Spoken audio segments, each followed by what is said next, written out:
Hey, Shalom, Israel. We're at I.S.U.P.K, start out 1 West 125th Street in Harlem, New York. I'm Commander General Yahanna. I'm Precinct Officer of 500 Nakashawan, and this is the Tuesday night Brotherhood class. We have a call-in number.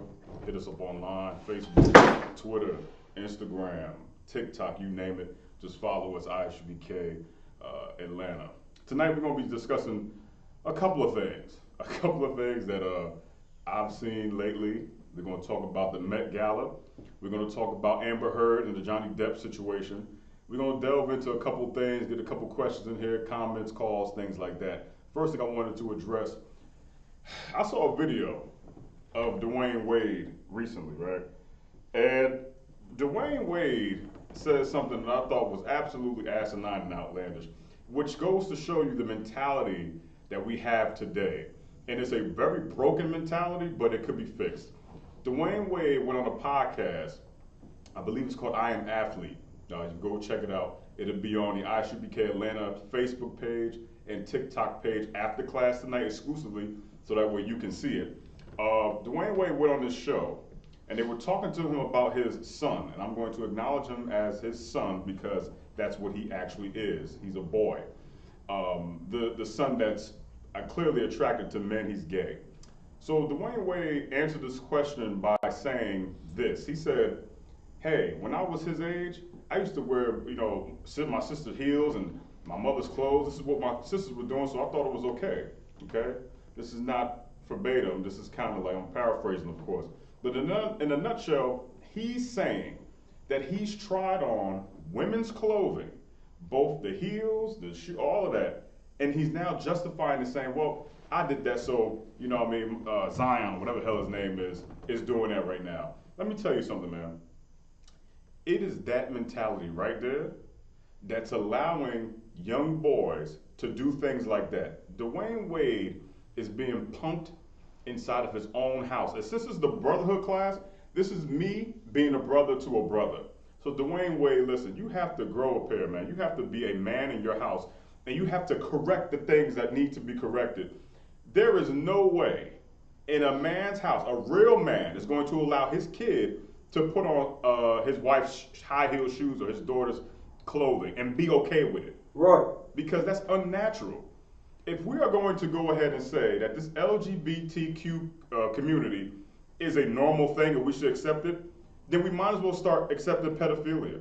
We might as well start accepting incest, sisters and brothers making out, and bestiality. The same way you look at incest as, ugh, that's kind of disgusting, is the same exact way you should look at a kid who's a boy putting on girls' clothes and think that for some reason this is appropriate, this is cool. This is not the way this works. And a lot of households are suffering from this. Fathers can't even be dads. Because the minute you say, man, what you doing with that? Take that stuff off. You ain't no fag. You ain't no girl. You a girl? Here comes society. You're wrong. That's how he feels on the inside. It's okay for him to express that. That's a problem. That's a big problem. Society is now helping to mold our households. And it's a damn shame because why? It doesn't work. It has never worked and will continue to split our families apart. It starts with the head of the house. That man goes, yo, that's out of order. But because society attacks him, the woman is going to attack him now too. His lady she supports society because it's about a feeling. It's about how you feel as a woman inside. Because you and society are like this. It's like Eve and the serpent. You make a deal with the serpent to disregard the man, telling you to stay here. Stay in these bounds right here. And that serpent, that society goes, nah, you could do better than that. You ain't got to do that. Come on out here. It feels good out here. Don't you want to come out? I know you want to come out here. And then you do. And then now what's happening? The Lord is punishing you and your damn man now. Because you chose to listen to society, the serpent, as opposed to your man. And we're going to get into that tonight. We're going to get into that because it's a big thing that's really tearing our households apart. It really is. If you got questions, put them in the chat, call in, and we're going to get it going. We're going to start off with this Meta Gala garbage first. Oh, man. Met Gala or Meta Gala. The Met Gala is this event that takes place. It's essentially a costume party, if you will, and they have themes. Okay, so this year, I'm not even sure what the damn theme was, but it is filled with a bunch of stupid idiots wearing, God knows, they're wearing bubble wrap, and somebody wore a goddamn garbage bag, and you sit there and you go, this is what they consider to be art. It's art to them. They go, oh, this is fine art. It is not art. It's garbage, if anything. And that leads into the topic. I'm going to bleed this into this topic, right? When brothers like myself, Napaj, the officers above us, the captains, the generals, once we go places, right, we are often mocked and laughed at because of our attire that we wear. Okay, we just had a glorious Passover a couple weeks back, and you should have saw that. That was our version of the Met Gala. That's Met Gala. Right. People coming together, both men and women, dressing absolutely glorious, absolutely garments and jewels and headpieces and wraps, frankincense and myrrh on this side. You got the women smelling like that. It was absolutely beautiful. And we took pictures too. You can find those on our page too, facebook.com/I.S.U.P.K Atlanta. And it was absolutely amazing. And it deserved media coverage, which is what we do here. Those same people who don't attend the Passover, you blacks, Hispanics, and natives, you'll share that. You're gonna share that picture, the picture that we post up, and mock us and go, hey, look at this. You look like a Power Ranger. You look like, I had this one cat told me, because I had on the Gala headpiece, right? The so-called Native American headpiece, right? This dude said, he said, hey man, you look like one of the village people. Oh man, God. You know, the YMCA, Yeah, them, no. right? Right. Hilarious to me. Of course, he's a white man, so this is the reply that I gave him. I said, and you look like one of the pillage people, which means that he and his fucking family, Salakia, pillage every goddamn thing. They rape, rob, and murder. You the pillage people. I will proudly wear my Gala headpiece and be like, okay, yeah, YMCA, I get it. This is a joke. You're the pillage people. You murder people. You rape them and you rob them. You've been doing that way. You want to mock mine? Let me mock yours. But I digress. So they share these photos and mock us. And there's some fake Israelites too that do the same thing. Look at this, look at that, look at this. Our attire is absolutely biblical.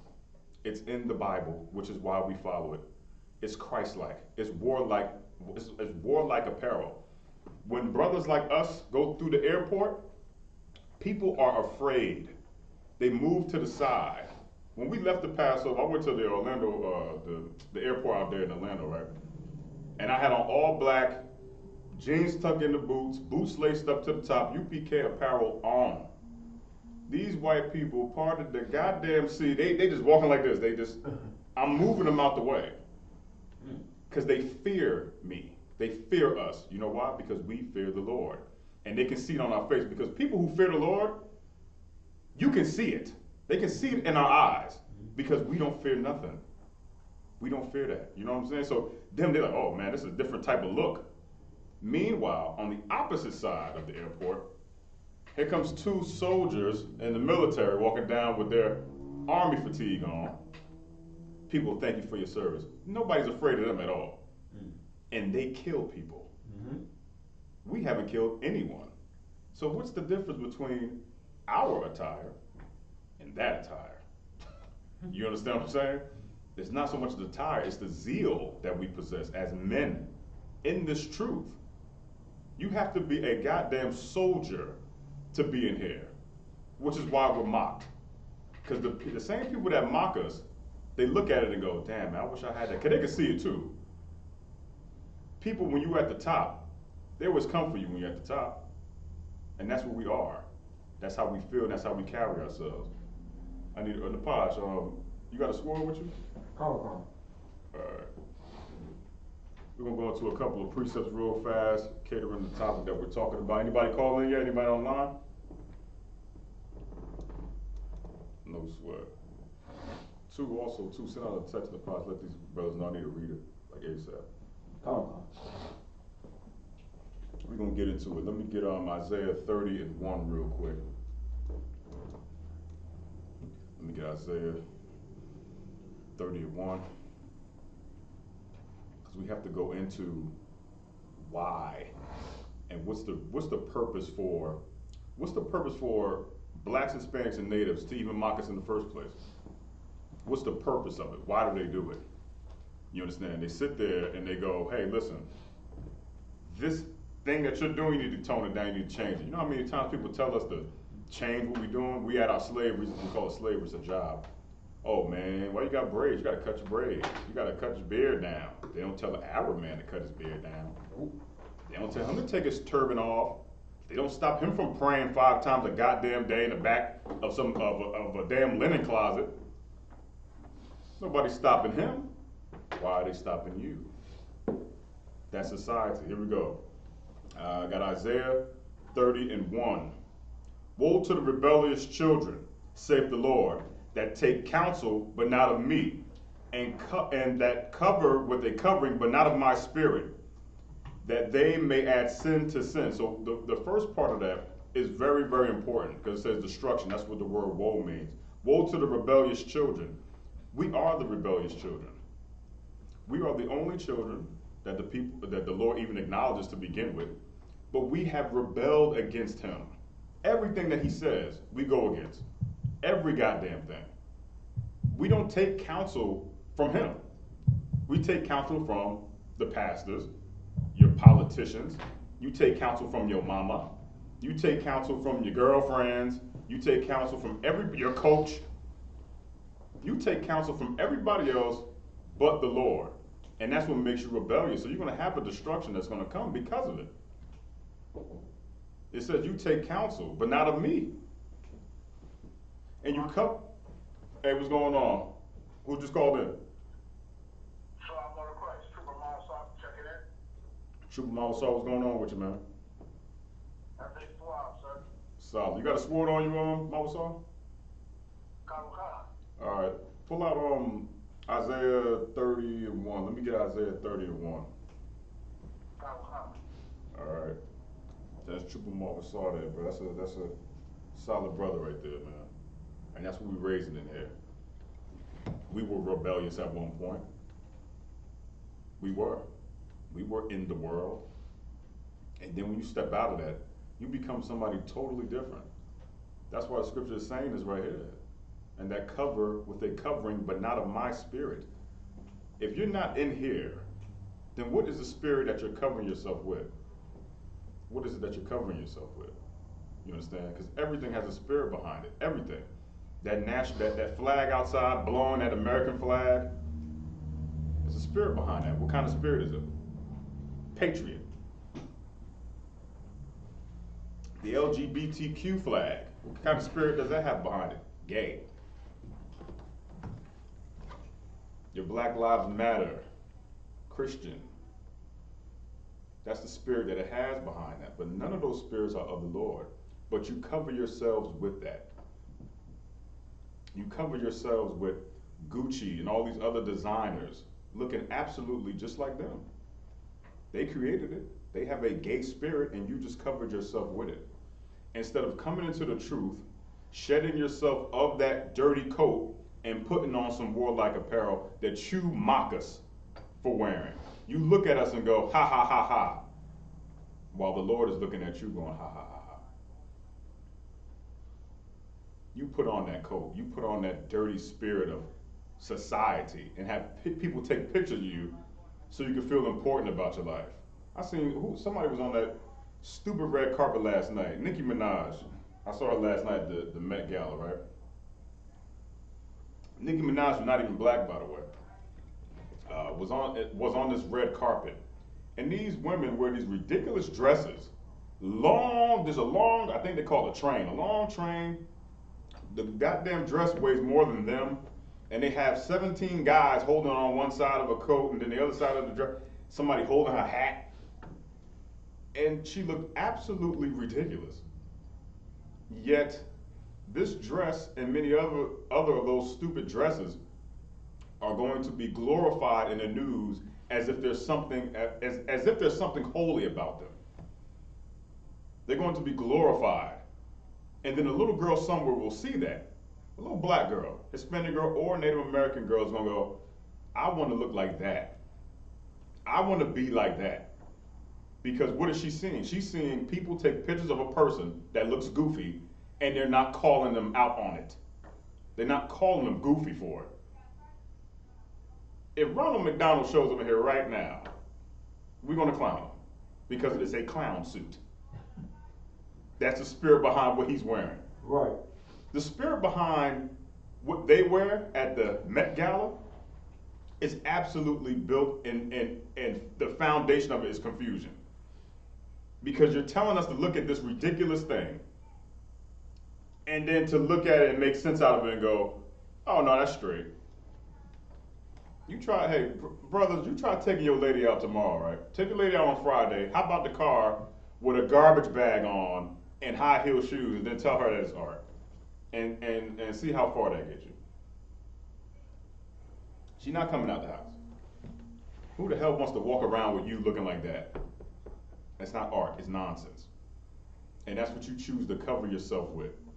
That's the spirit that you choose to put over your shoulders and hug and keep it absolutely close to you and say, oh man, this is great. And it's not of the Lord. You got that for me, Mama Saw?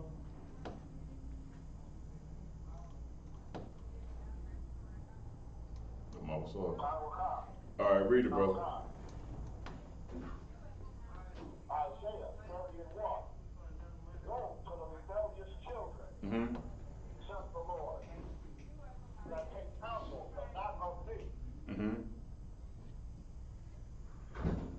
that cover with a covering, but not of my spirit, that they may add sin to sin. That's what you do. You add sin to you add sin to sin, because you're already being rebellious to the Lord. That's the first sin. And you're going to multiply them, because why? If you can obey him and you're rebellious, you're not going to listen to anything else. You keep adding on sin to sin. Called the acorns on the hill or some crazy nonsense like that. Keep piling them up, piling them up, piling them up. It's like a chain link. It's going to keep going. It's no different from if you're a parent. Let's put yourself in this, think about it like this. This perspective may work. Based off of this scripture and the Met Gala. Let's say you're a parent and you have a kid, right? And for a while your kid started to listen to you, right? Listen to everything you say. And then one day, they turn on the TV, which we do, and you see something that you like. See something like whatever rapper that they idolize or female artist that they idolize, and they start to mimic the way they dress. Now these days, young girls are unfortunately mimicking like the City Girls and Cardi B and Megan Thee Stallion. And then your daughter one day comes out of the goddamn bedroom, and you're like, whoa, where are you going with that on? And she goes, oh no, you know, all the kids are doing this. All the kids, this is typical conversation we have in black households, right? Where you going with that on? Oh, all the kids are doing it. Cheer up, have some fun. I'm living my best life.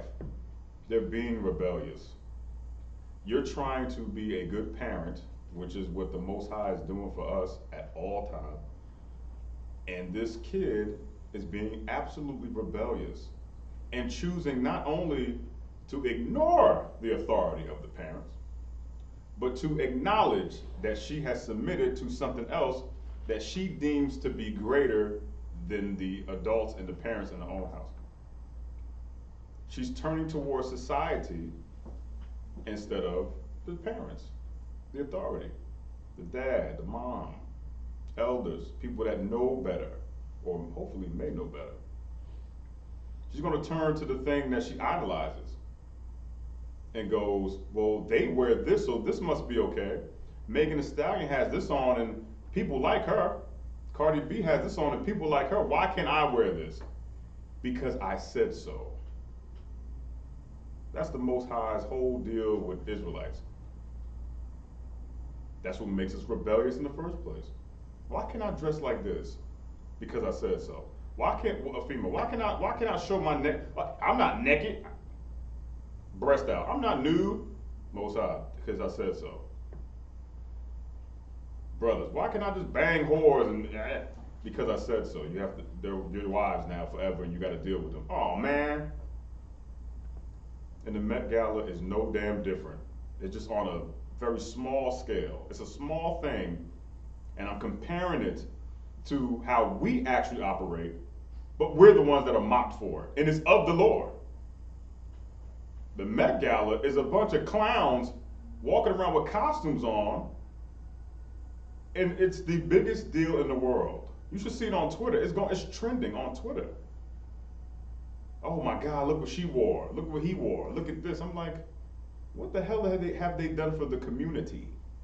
What have any of those blacks and Hispanics that were there last night, Antonio Banderas and a couple of other these clowns, what have you done for your community besides embarrass us even more by wearing clown suits and having people take pictures of you for us to even do this goddamn class anyway? You covered yourself with that spirit. Isaiah 30:1 is specifically for them. And we have to break that, because if you don't, it's going to get worse. It starts off like that. You're wearing stupid clothes. Then you're going to go to fashion shows, right? This is how it happens. You're going to go to fashion shows. Then they're going to ask you to be a model. Then they're going to ask you to do something so uncomfortable in this model, this photo shoot, that now you're questioning your sexuality. You're like, what the? Why am I in a chair? I seen this one. They got this one. Sports Illustrated used to do it. I don't know if they do it anymore, but they will have football players naked on the goddamn cover, holding a football. I'm like, yo, what?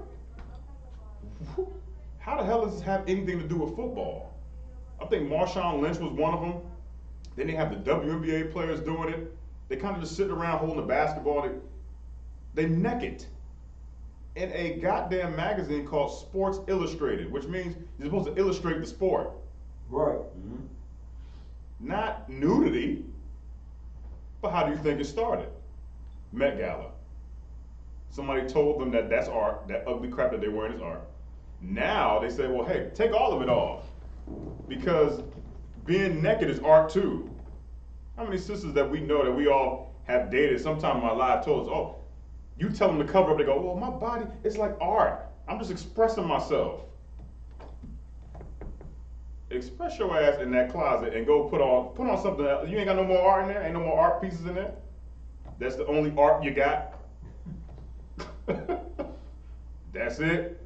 You ain't got no Picasso, no, you ain't got nothing else in there. But that's the way it starts. And I'm mocking them because you're supposed to condemn that. Like the way they mock us. Give me Mama, give me 1 Maccabees 14:9. It's a biblical thing that we do. We walk around studs on our arms. Some cat said this cat in the comment section said we dress like Master Splinter. Well, no, what's the dude's name? Shredder. Yeah. They said we look like Shredder. I thought it was funny at first, because I had to think about what Shredder looks like. And then I was like, but we predate Shredder. So Shredder is trying to look like us. Right. I mean, any joke that you're going to throw, it don't even matter. Because our attire, this warlike apparel, predates the Power Rangers, who are undefeated, by the way. Thank you. Shalom. Predates Shredder, okay? And predates any other joke that any other tired and weak joke that you're going to use. It's absolutely, it's laughable when you hear things like that from a person with fringes on the bottom of their goddamn t-shirt. All right, you got that for me, Mama Saw?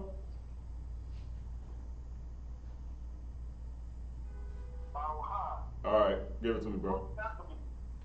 First Maccabees 4:9. Remember how our fathers were delivered in the Red Sea when Pharaoh pursued them in an army, with an army. No, that's 1 Maccabees 14:9. Oh, it's rock here. It's all right, take your time, man. It's all right. We got until 9, bro.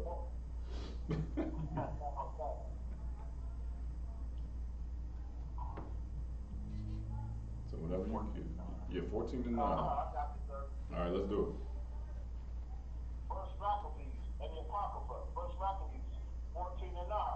The ancient men sat all in the streets, communing together of good things, and the young men put on glorious and warlike apparel. All right, stop right there. The ancient men sat all in the streets, communing together of good things. That's good things. You know what we do Saturdays, and we hang out, and we talk, and we have a good time amongst the brothers. That's what we do. But it's what we're wearing too at that moment. And it says, and the young men put on glorious and warlike apparel. Warlike apparel. Not a garbage bag, not no goddamn Kanye West slave outfit where it's look like you're wearing a potato sack. That's what I want to say, not garbage bag. A potato sack. Does any of that scream warlike apparel to you? Hell no. Sounds gay, if anything, but that's not warlike apparel. When you with your lady and she feels safe around you because of your demeanor as a man, imagine that, but with the outfits, the attire that we wear. Pure protection. Ask the sisters in the school. Ask any goddamn body. How we look when we walk up into a goddamn building at the airport. Like I said earlier, the analogy is clear. More people are terrified at the look of us, and we haven't killed anybody. But those goddamn quote unquote veterans, the people that come off the plane with the army fatigue on and the stupid hat, they go, "Thank you for your service." They don't feel threatened by them at all. And they kind of wearing warlike apparel. They're wearing army fatigue, for God's sakes. And they're approachable. We are not approachable at all. Don't even try it. Right. We have a demeanor about us. It's not to say you can't like, what's up, what's going on, man? But that first glance, you don't know. You don't know. And it says the ancient men. We're not talking about right now. We're talking about back then. We're just showing you in the Bible that we follow the traditions. Because it has to keep going. We have lost sight of that. And turned on Met Gala and was like, oh yeah, I'm definitely going to get me a potato sack bag. I'm going to cut it and put it over myself. I'm out here. I'm killing them tomorrow. I'm going to kill their ass tomorrow with this. MC Hammer in 1992, maybe 92, 91, had those baggy, dumbass pants on, Salaki, them Hammer pants, right? Okay.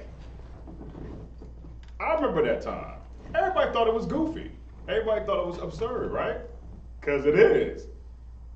So if that's goofy, and you fast forward to Met Gala 2022, what the hell is the difference? If you can laugh at a black, go ahead, you got it. They used to call them genie pants, sir. Yeah, yeah, those genie pants. Damn right. They call genie pants, for God's sakes. And that cat wore them, and you clowned him for that? Why?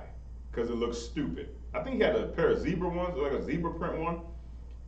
And this man on stage going, 2022 Met Gala exists. Hammer is broke probably somewhere, and yet there are rich people on this carpet wearing something worse than what the damn genie pants look like. These ain't even pants. It's like one solid, like goofy clown outfit, and they're held up in this high reverence, like, hey, look, this is high fashion, this is high end. Nigga, please, come on, man. Please, give me that again from the top, Mama Saw.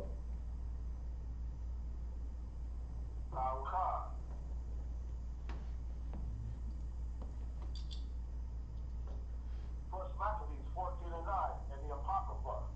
The ancient men sat all in the streets, communing together of good things, and the young men put on glorious and warlike apparel. Glorious and warlike apparel. Give me verse 10. Watch this.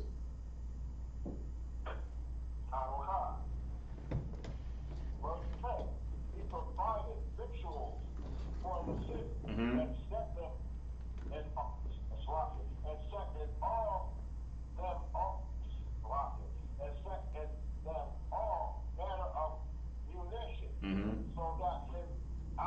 your name was renowned unto the end of the world. He provided these.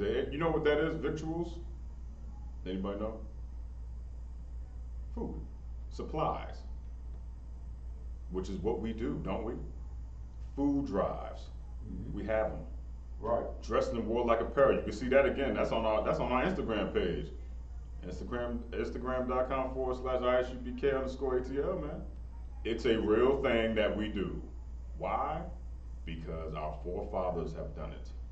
And we keep our traditions. We're not gonna turn our backs and be like Isaiah 30:1 and be rebellious children. Not anymore. We're gonna follow the traditions, man. Because our Father wants us to. This brother providing food and set in them all manner of munition. What does the word munition mean? Anybody online know? Mama saw you know what munition means? Allah, sir. All right, go ahead, look it up for me real fast. I know what it means. I want you guys to do the research and look it up. Munition. Okay, here's a better question. What does munition sound like? Firearms, ammunition. Ammunition, right. So not only is his brother providing food and supplies, he's providing some hardware too with it. Artillery. He's dressed in warlike apparel and is glorious, which is why I said earlier, Antonio Banderas, all these other people, these blacks, Hispanics, and Native Americans who attended Met Gala. You went there thinking you're looking glorious, you had no warlike apparel on, you didn't provide no food or no self-defense, anything that can help your people. That's what the munition is. Things that help your people defend themselves. Go ahead, brother. I got the definition, munition. Now, plural, now, munition. Military weapons, ammunition, equipment, and stores. Come on, man. Stores of nuclear, chemical, and conventional munitions. See? That's what they provided, man. Ancient men, sitting around, chilling and talking, but they still doing the work to give something to their people, to help them defend themselves, and providing food for their families. You understand? This nation needs to grow, and it's not gonna grow going to goddamn Met Gala, or watching it for that matter. But what is gonna grow us is coming into here, sitting down, drape yourself in all black, tuck your goddamn jeans into your boot, lace them boots up, and let's go to war. Going to war for us is going to work. And we intend on doing our jobs very well. Which is why, go ahead, Mama Saw. Yeah, if I know what you're saying, it's so heavy because I remember back when Allen Iverson was playing, Yeah. the way he came to practice, they got out him about, oh, he a thug, he looking like a thug, and look the way he was dressing and all that. Hell But yeah. now he's got these athletes going to practice wearing dresses and rompers and Yeah. tight little skinny jeans and purses and stuff like that. You'll get out this man because he's coming to practice looking like a man, but they coming in wearing all these little suit dresses and Right. purses and high heels and all that. Like, Yeah. You damn right. The outfits that Russell Westbrook wears is absolute. I don't know. Okay. Westbrook, I think, is married. I'm pretty sure this brother is married, has a rib. Your woman does not love you if she lets you go out the house dressed like her. I'm convinced. I'm convinced. Because typically your lady, in most cases, okay. Here's how you know if your lady likes what you have on and she knows that other people are gonna like it. She'll ask you things like, "Oh, you sure you want to put that on? You want to wear the shirt that I bought you?" No. I must look good if you're trying to change it up. But with Westbrook's rib, she probably is like, "Oh, jeez, I tried it. No. She probably supports that. Because I'm sure she sees this nigga walking through that tunnel for the basketball game with a hole in his shirt. I seen one time this brother had a hole in the bottom of his shirt. I said, now where would he get a stupid idea like that? Met Gala. Society, fashion. Nothing about that is warlike apparel. It looks like he got beat up, sure. Sure, but there's nothing about that that's warlike at all. And he's not providing anything to his nation besides further embarrassment. Because when we see him, we go, come on, man. Come on. What do you think Asians look at? When Asians look at him, you think they're going, oh man, that's a strong black man. Or they're going, look at this nigga here. They can't say that about us. When they see us, they go, look at this nigga right here. It's a total different connotation, a total different tone in their voice. Because when you see us, just like the ancient men of that time, stone cold, lightning face, can't be budged, can't be moved. Warlike apparel, which is glorious in the eyes of the Lord, by the way. And then they see that, and we're not killing people. This is another thing that's mind-boggling to these other nations. They look at that and go, wait a minute. You mean to tell me that a group of black, Hispanic, and Native American men are together, united, one, not killing each other, two, not killing other people, but somehow are getting along and feeding their people? That's scary. Right. That is absolutely terrifying. You know why? Because there's nothing scarier than niggas actually uniting, which is why they want to keep us apart. And a good way to keep us apart is to, one, create Met Gala and have niggas come in there dressing like girls, and then two, making what we do look like it's goofy, when it's the actual way that you should do it. That's division. Hey, come over here and look like this. No. You don't want to look scary, right? They look too militant. How you gonna get a job? I got a job. I got a slavery. You got a slavery right in the past? Yeah, we got jobs. It's possible. But the fact of the matter is, because you don't put on that spirit of a warrior, you put on the spirit of a worrier. And you worry about the way you look. Oh, I'm not gonna get a job if I have a beard. I can't get a job with braids. I can't go in here and tell them I don't celebrate Christmas and listen. I worked at a job one time, right? They tried to get me to wear a goddamn St. Patrick's Day hat. I looked at them and like said, "Hey, are you insane? I told you I don't celebrate no goddamn holidays." And it was a big Dr. Seuss cat in a hat. One of them type of Johns, right? Like a bucket or something like that. One of them Jamiroquai hats. And it was green and had like a whatever that goofy crap is. Anyway, they tried to get me to wear it. Everybody else there is wearing it. All black people, of course. And I'm the only nigga there with my pants tucked into my boot, with my work uniform shirt on. I said, no, I'm not, I can't wear that. There's no way. I don't even celebrate it. So why would the hell I wear the hat? Do you want to come to the Passover? You come to the Passover? You wear sundresses, baby? You brothers, y'all, you want to dress in warlike apparel and come celebrate Passover and come Passover? No. Well, get that damn hat out my face. The minute you start conforming yourself to what society deems to be cool, you're going to end up looking like a fool. And that's a real thing that exists. Mama, so you had, yeah, I heard you earlier. Go ahead, Mama, so.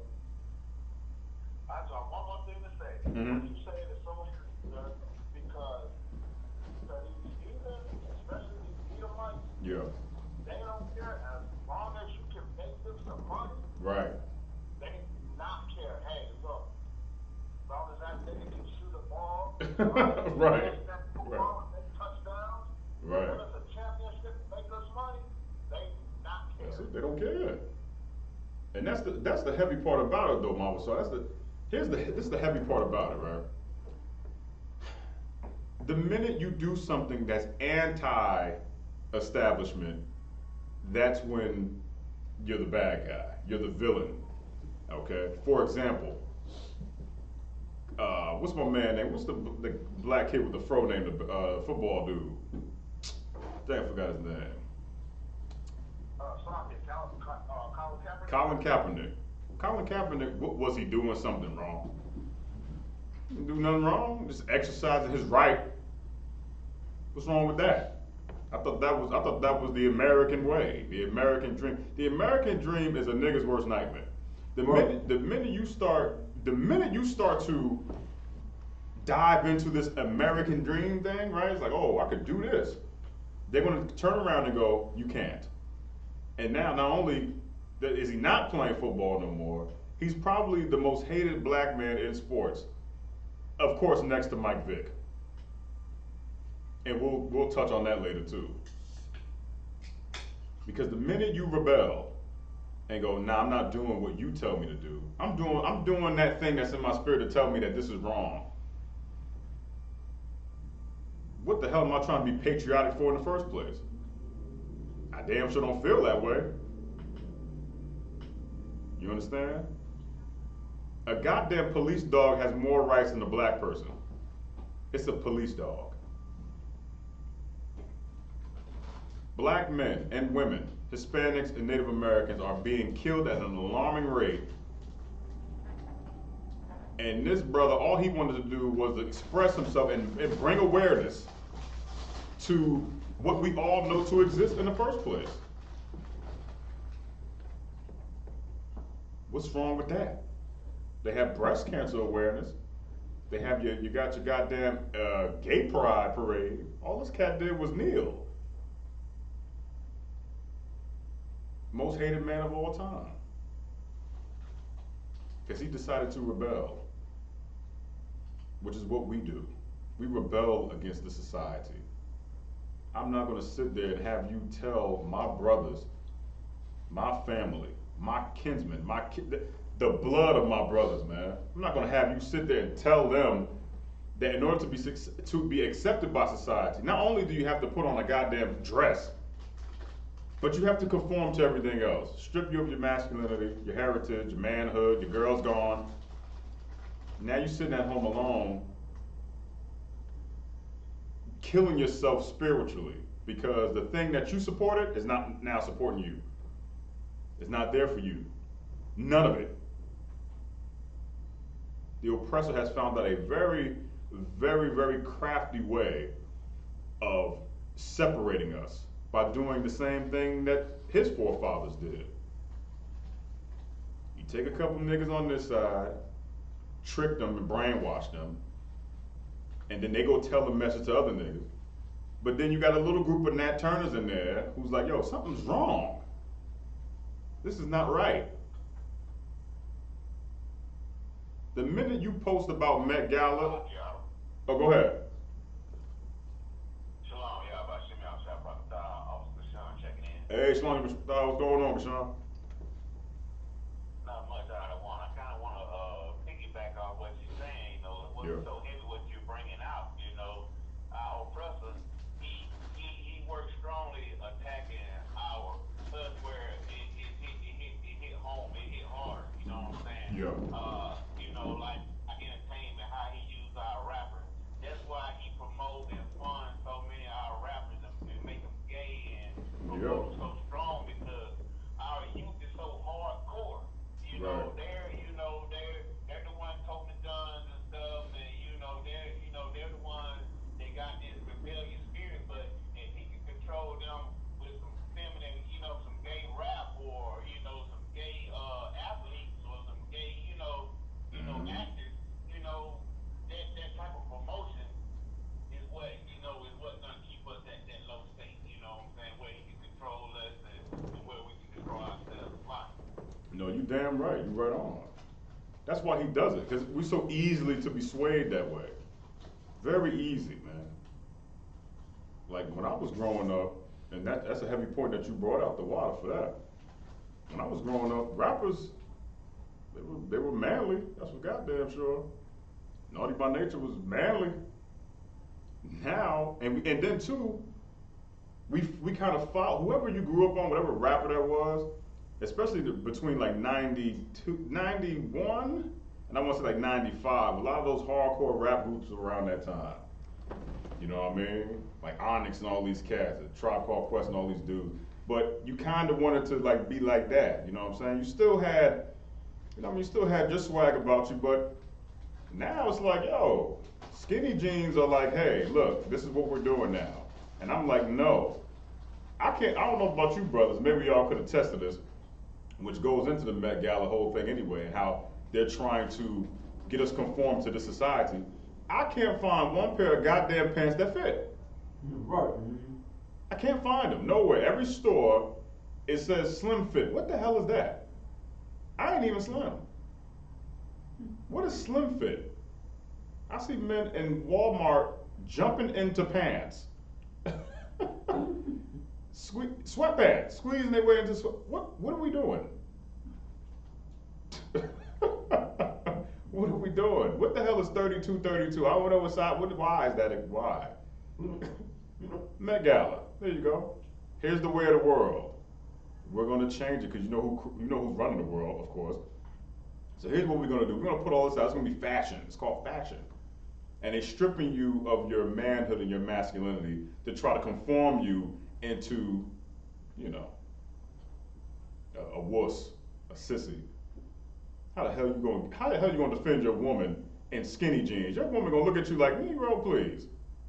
Who you protecting? Your jeans look like hers. Both of y'all look the same. There's nothing masculine about that at all. But this Met Gala garbage, like I said earlier, it's a very small thing that starts it. But we're gonna crush it. Because back in the day, like I said again, brothers wore garments, man, wore like apparel. You still got First Maccabees, right, Mama Saw?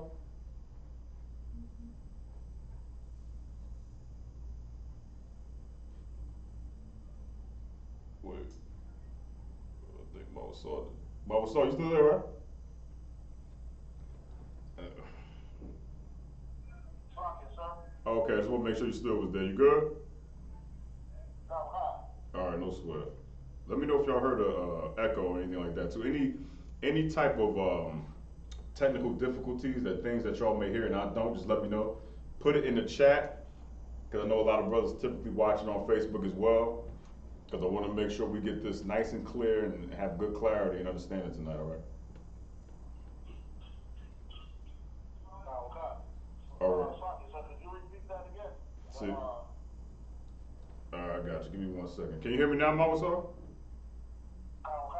All right, am I clear? Okay. Give me 1 second. Let me adjust everything for you guys. I'll bring these guys in right here like this. Bam, bam. I want to make sure the people online hear me. I want to make sure that y'all hear me too. Mama Saw, how's that? That's better? All right, no sweat. All right, give me First Maccabees 14 and 9 again through 10, and then we're going to go on to the next precept, all right? All right. First Maccabees 14 and 10. And the Apocrypha. No, go to 14. Go start from 9, Mama Saw. 14 and 9. The ancient men sat all in the streets, communing together of good things. Mm-hmm. And the young men put on glorious and warlike appearance. That's what we do every day, man. We do this on Saturdays. We do it Monday to Friday. Even now, we sit around with warlike apparel on, and it's glorious. And we talk about good things. Right now, First Maccabees 14 and 9 is happening right now. The Bible is a living, breathing book. It is alive. First Maccabees 14 and 9 is happening now. Even to you sisters, I know some sisters online on the on Facebook, brothers online watching as well. We sitting around talking about good things. It is absolutely a good thing to talk about how we should be, Right. versus how we are or how we were, how things are, how things were. That is glorious, man. Because why? We're talking about the problem and the solution to the problem. We're not sitting around talking about this is not Christian church where you sit around all day talking about people and go, oh, look at sister over there, ain't it? Oh, don't you know this brother got this? That does not happen in here, man. But we will go out of our way to teach our people how to be better using people like Russell Westbrook and these other clowns at the Met Gala as an example. Because it wouldn't be a brotherhood class if we weren't brotherly to these brothers and sisters. Because what is being brotherly? Correcting your brother. When they're wrong. When they're doing something wrong. What is being a good dad? For all that. Same concept. Your kid is doing something wrong, you correct it. If your kid is doing something wrong and you support it, you're a terrible person and you're a terrible parent. Keep going, Mausa.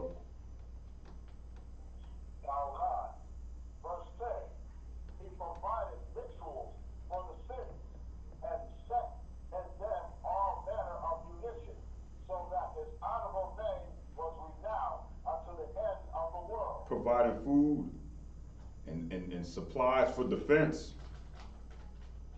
So that his honorable name is renowned unto the end of the world.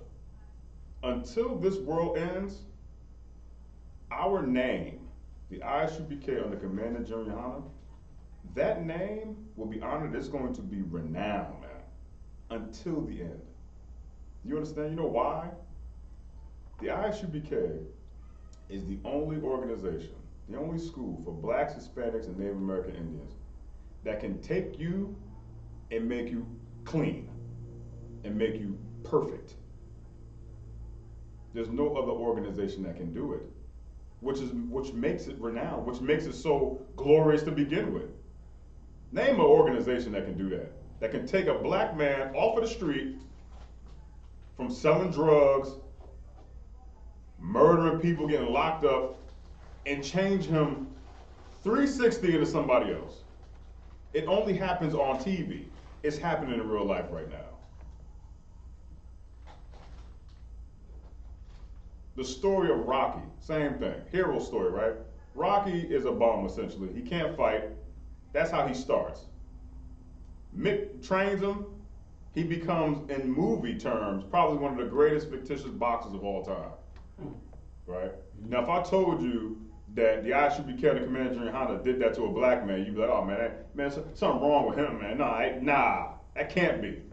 Meanwhile, there's a goddamn statue of a fictitious boxer in Philly. He's not even real. Right.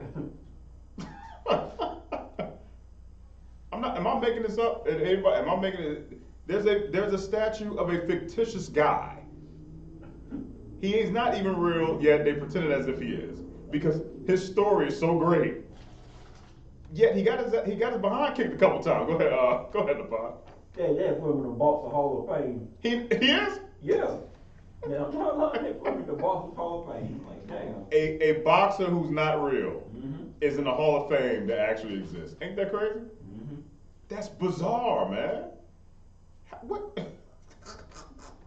That's the funniest stuff I've ever heard in my life, man. Yeah, go ahead.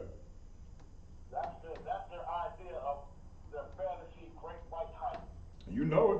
On the great white hope. Yeah, the Great White Hope. He not even real.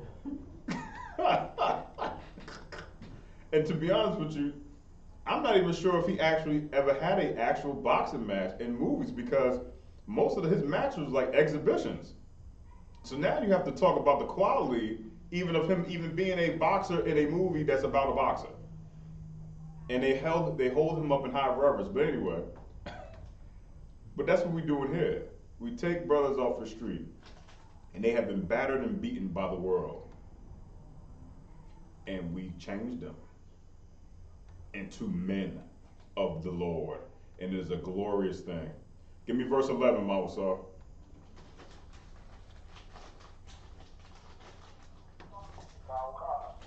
Verse 11. He made peace in the land, and Israel rejoiced with great joy. He made peace in that land, man, and Israel rejoiced with great joy. That's what our Passovers look like. We out there saying Kwam Yashala. We out there yelling and rejoicing. Because around there, like in that time, brother, I don't know about y'all, but at the Passover, I feel absolutely amazing. You ain't got to worry about nothing, man. Your brothers are there. You blacks, Hispanics, and Native Americans at home watching us live right now, share this class, share it everywhere, and let people know that black, Hispanic, and Native American men have a home to come to where you ain't got to worry about nobody banging your wife, trading on you, trying to stab you, and trying to kill you, and none of that garbage. It's brotherhood in here. Share it. If you shared some Met Gala photo, share the one on our page of all of us yelling and screaming Kwam Yashala. Since you did that, stop listening to what society is telling you about what is or is not a man, whatever characteristics they deem as being a man, because guess what? That's what's failing you right now. Right. That's what's failing you. Posing naked on Sports Illustrated is not masculine, it's not manly, it's gay. Swap you, sir. Go ahead, Mama Saw. It's heavy that you should say that, especially for women. Yeah. You know, first reason why I say, oh, they want to talk about what a real man is, like, and a lot of women have not have grown up without fathers in their household. Yeah. But they want to say what a real man is. That's for damn sure, brother. That's for damn sure. That, sisters, you heard them. You can no longer go around talking about what a real. First of all, sisters, I love y'all. I love my blacks, Hispanics, and Native American sisters, but stop trying to agree with society on the definition of what you think and what society thinks a man is. You can't even decide what you want to eat. How the hell are you going to be able to tell us what the definition of a man is? Especially if you have never seen one in your house. Society will tell you that a man, he's a provider, and then that's it. He's providing everything for you, and there's no criteria or stipulation for you. What's the flip side for you? What does society say you have to do for us? Crickets. Crickets. Because they don't tell you nothing. You're supposed to sit there and reap the benefits, which is weird, because if a man makes more than you, then you feel like you don't have no power in the house. Yet, you just told him to be a provider.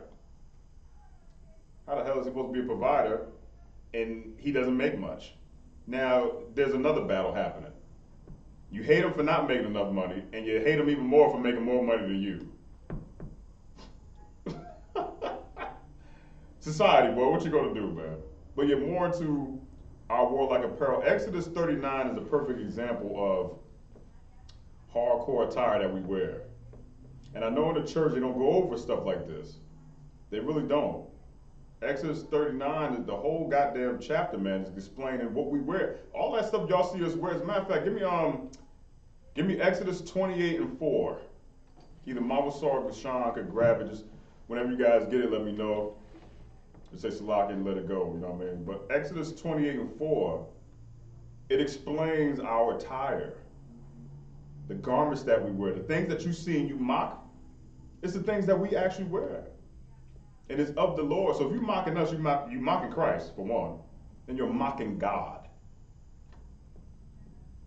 You show me in the Bible that big ass 5-jug-gallon hat that you wear at church, the one that the tilt with the, it got something like this on it, it's like a veil. Show me that. Show me that flamboyant choir director. Where's the precept for him at? The justifying it. All that goddamn noise and loud pianos and banging a tambourine and all. Where's all that stuff at? You understand? You say you follow the Bible. And here's an even heavier point. The Jewish man, right, follows none of this at all. Right. When you see the Jewish man, the so-called Jewish man, he got on a hat, half a hat. It's like that yarmulke. He got sideburns. He is wearing all black. And he got tassels hanging from his shirt. Precept for that. Where is it? You can't pull it. He's not wearing no armbands. He's not wearing studs. He not wearing no goddamn no breastplate. He don't have on a meat tree. He don't have on a war band or a war. He don't have on none of that. But the world views him and his people as God's chosen people. That's weird. Because they're not. And if they were, why aren't they following what's in here? And better yet, Why aren't you scorning them the way you scorn us all the time? Right. Do you mock them at all for that little yarmulke hat? Which is ridiculous all in itself. Where the hell? Really? How does it even, I don't know how that thing even fit on their head. That's hilarious. You're not mocking that. But the minute you hear us do it, oh man, y'all too harsh. Warlike, that's why. And it's a goddamn shame that a nation of people have the audacity and gall to steal our identity, put ish at the end of it, so you already know now that they know they're not us, because they're Jewish. Ish is a suffix, meaning kinda like. If you ever watch the show Blackish, they kinda acting black, not all the way, but kinda. So he's kinda like a Jew. So that means, well, what the hell is a Jew? You're looking at one. They don't have that spirit that we have, and they don't follow law, statutes, and commandments. But you won't say nothing to them. You won't tell them to get the hell out of our land. And also, they're not coming to save you. Because you yell at us at camp talking about some salvation for everybody. Go tell the Jewish man that and see what he said. He ain't out on no goddamn street corner. If salvation is for everybody, and he's supposed to be doing the work of the Lord, why is he not out at camp? Why don't they have camps trying to save people? It's interesting. Because he's not a damn Jew. You got a Bible saw, Gashan? Exodus 28:4?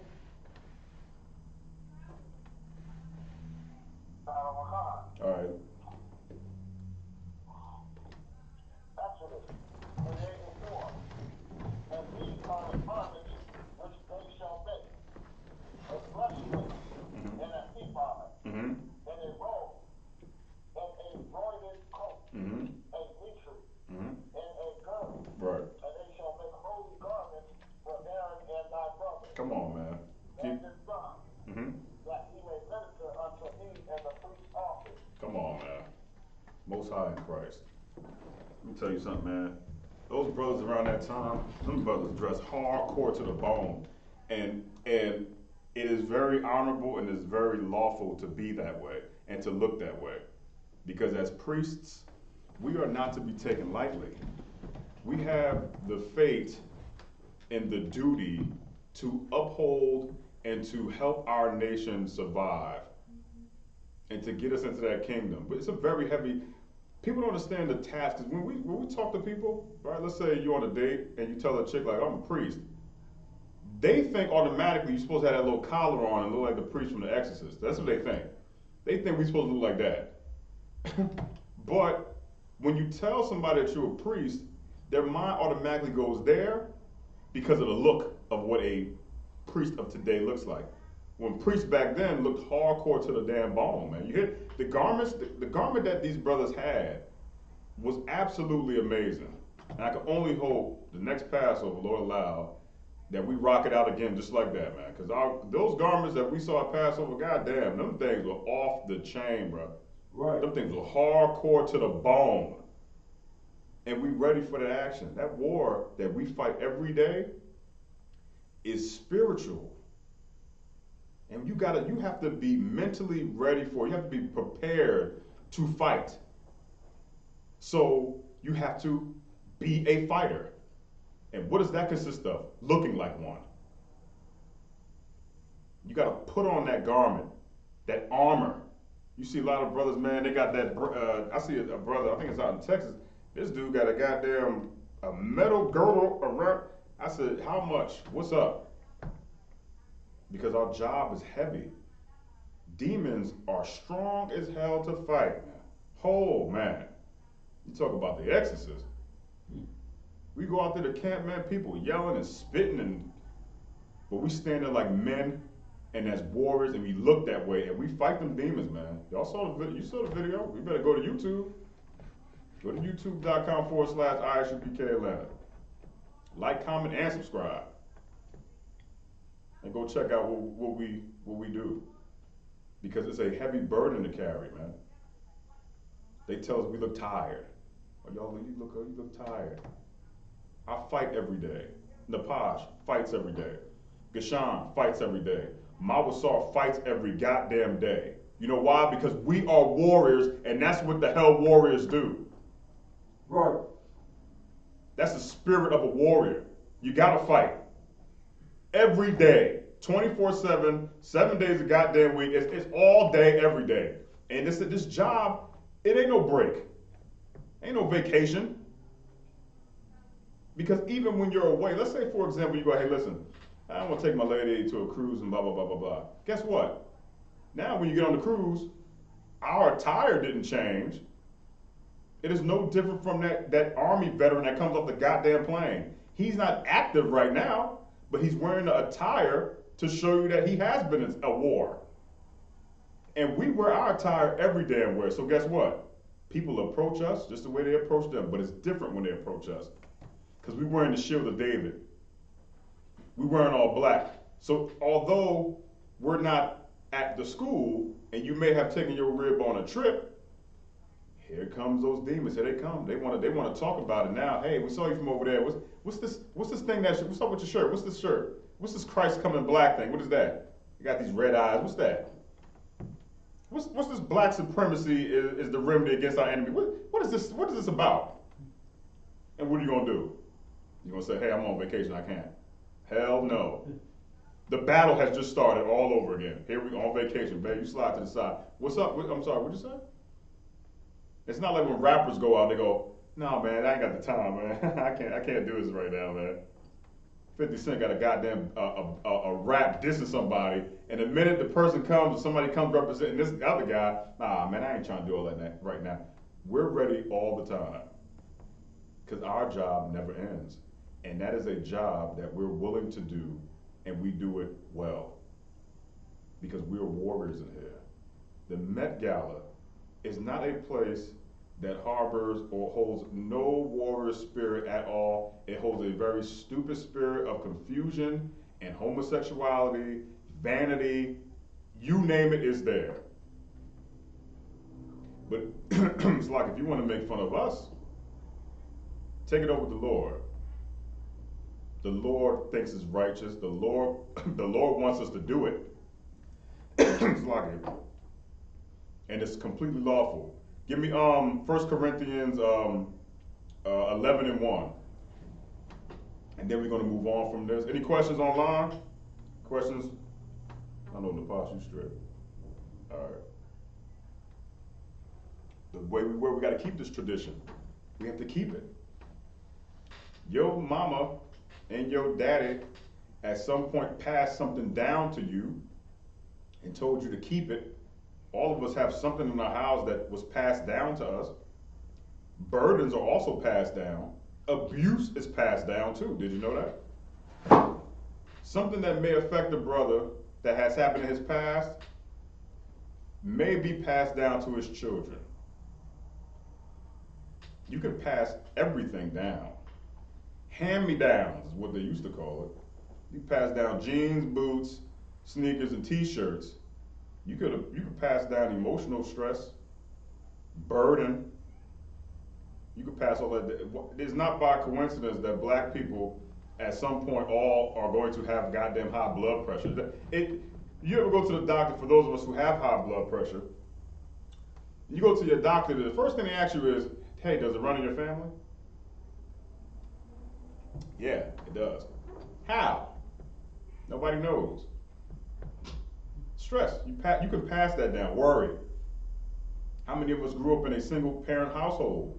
When your mom is stressed out because you just left the house, because she knows that the world is trying to kill her son and or daughter, and then passes that worry down to you because you're constantly trying to reassure her that nothing is going to happen because you're young and you're stupid and I'm living my life. And then you grow up and you have children and you're doing the same goddamn thing that your mom did to you, to your kids. Passing it. How about, instead of passing that, how about we tell our kids, who's the reason why we're stressed?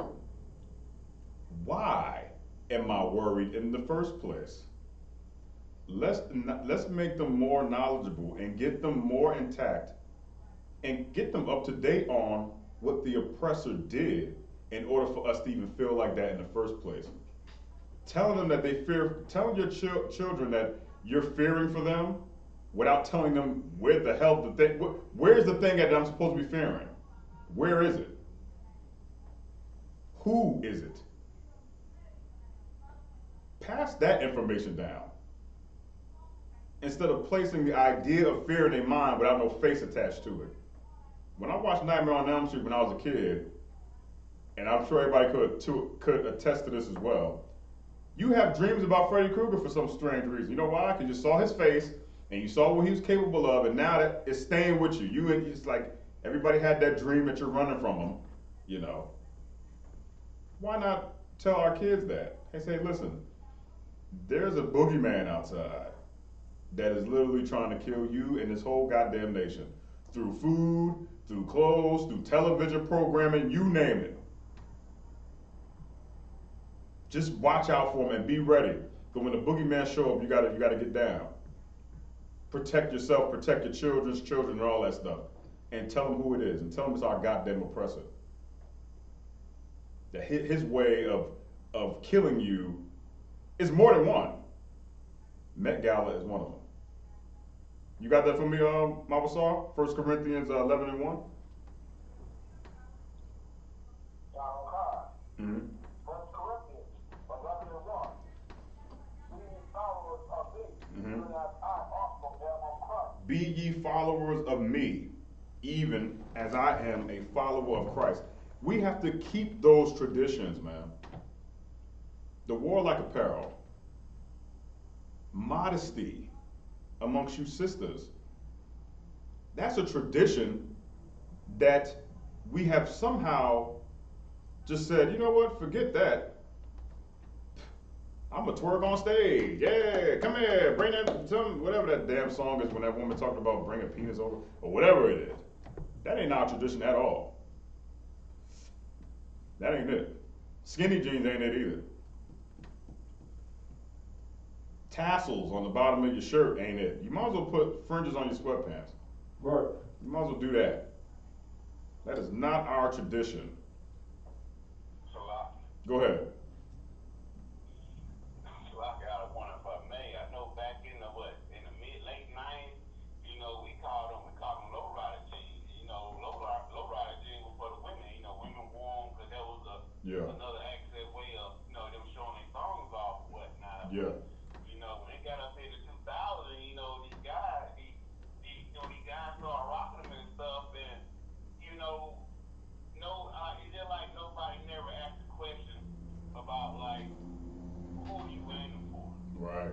Are you? Because to this day I never heard one woman say a guy wearing low-rise jeans is attractive or cute. You tell. When a man rocking low-rise jeans, they have belts on too. Out of one, and it be down to the back side of their leg with belts on. Yeah. They wearing low-rise jeans that you can't pull up with a belt.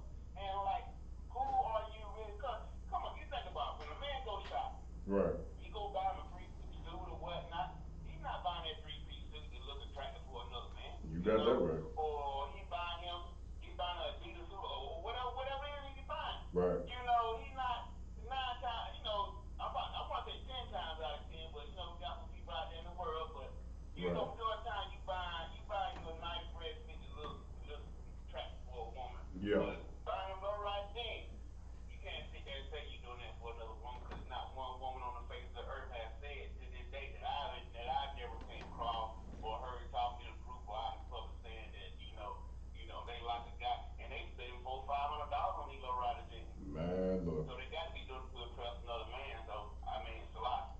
I just want to put that out there. Listen, brother. You ain't wrong. Go ahead. I had this one young chap I used to work with. He said the tighter the better. Oh no. I looked at him and walked away. I said, I don't even want to talk no more, brother. Listen, man. If a brother tells you the tighter the jeans, the better, run. Just run. Because there's no way that, first of all, ain't no ladies trying to hit. There's no lady anywhere that I know of has ever said, you know what I'm really looking for? A man that wears skinny jeans.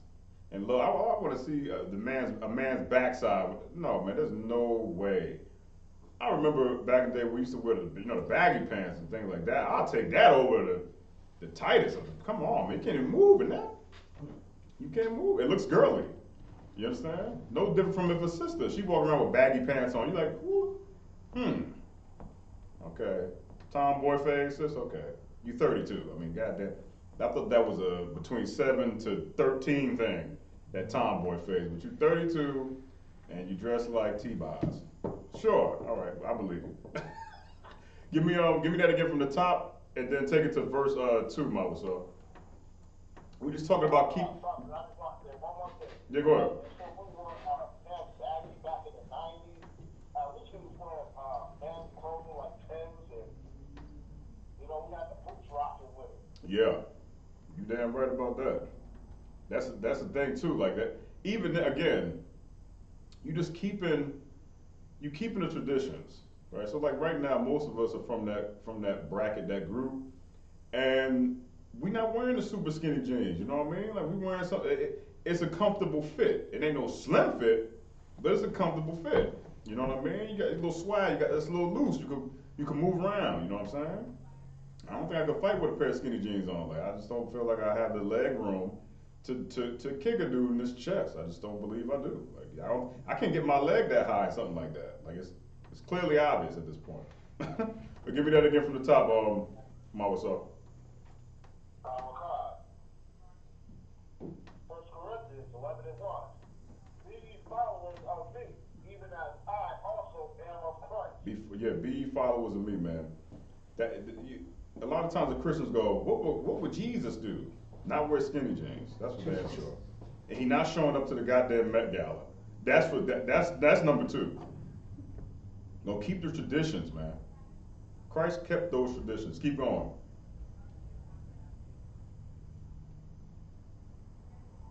Verse 2. Now I praise you, brethren, that ye remember me in all things, and keep the ordinances as I deliver them to you. Now I praise you. That's a great thing. Which is what we're doing. When these brothers, we come in, man, we look a certain type of way, our demeanor, we keep our decorum everywhere we go. You're not gonna see us peeing in the street like, oh, drunk, vomit. That ain't happening. Because we keep our decorum. You keep your zeal. And you don't let nothing change that to changing you to going back to the filthy, disgusting person that you once were. Keeping the traditions is not only about the feast days and the Sabbath, paying your tithes. It's not just about that. It's about your demeanor as well. Your job as a priest, your job as a brother and a sister in this truth is to do and conduct yourself in such a way that when people look at us, they go, damn, yeah, that's the truth right there. That's the point. Keep those traditions, man. It says, now I praise you, brethren, that ye remember me in all things, not some, not half, not 1 foot in the door, 1 foot out, all things. Every last goddamn thing. And keep the ordinances as I deliver them to you. So when you see those people, you see these pictures tonight of the Met Gala, go off on the Met Gala, man. Go off on them.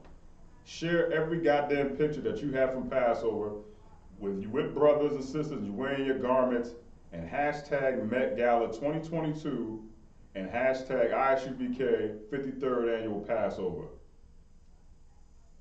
And let's show the world what glorious really looks like, and we'll show them what foolishness actually is. We're going to show them what it actually is. This is biblical. Theirs is Looney Tunes. All right, let me move on because we're about to hit this 8:21 hour. Let's talk about Amber Heard, man. We're going to get on this Amber Heard chick real fast. Johnny Depp's soon to be divorcee, I guess. I think they're going, this case that they got going on, Amber Heard right now, they got this defamation court case thing happening. And Amber Heard is a white woman who is a drunkard and everything else. Okay, I don't know if you brothers heard about this case, but it's all over the news, and I wanted to touch on it tonight. This woman is disgusting, man. Let me just break out of this shell real fast, all right? This woman is absolutely atrocious, all right? Stay away from white women. That's the whole the whole point. Right. Stay away from white women, okay? A lot of times what we do is, right, as a society, we'll say things like this. White people, man, like our person, they smell like dogs, right? They got dog hair. And they kiss dogs and all this other stuff, right? But what if I told you that you're correct? Amber Heard took a poop in this guy's bed.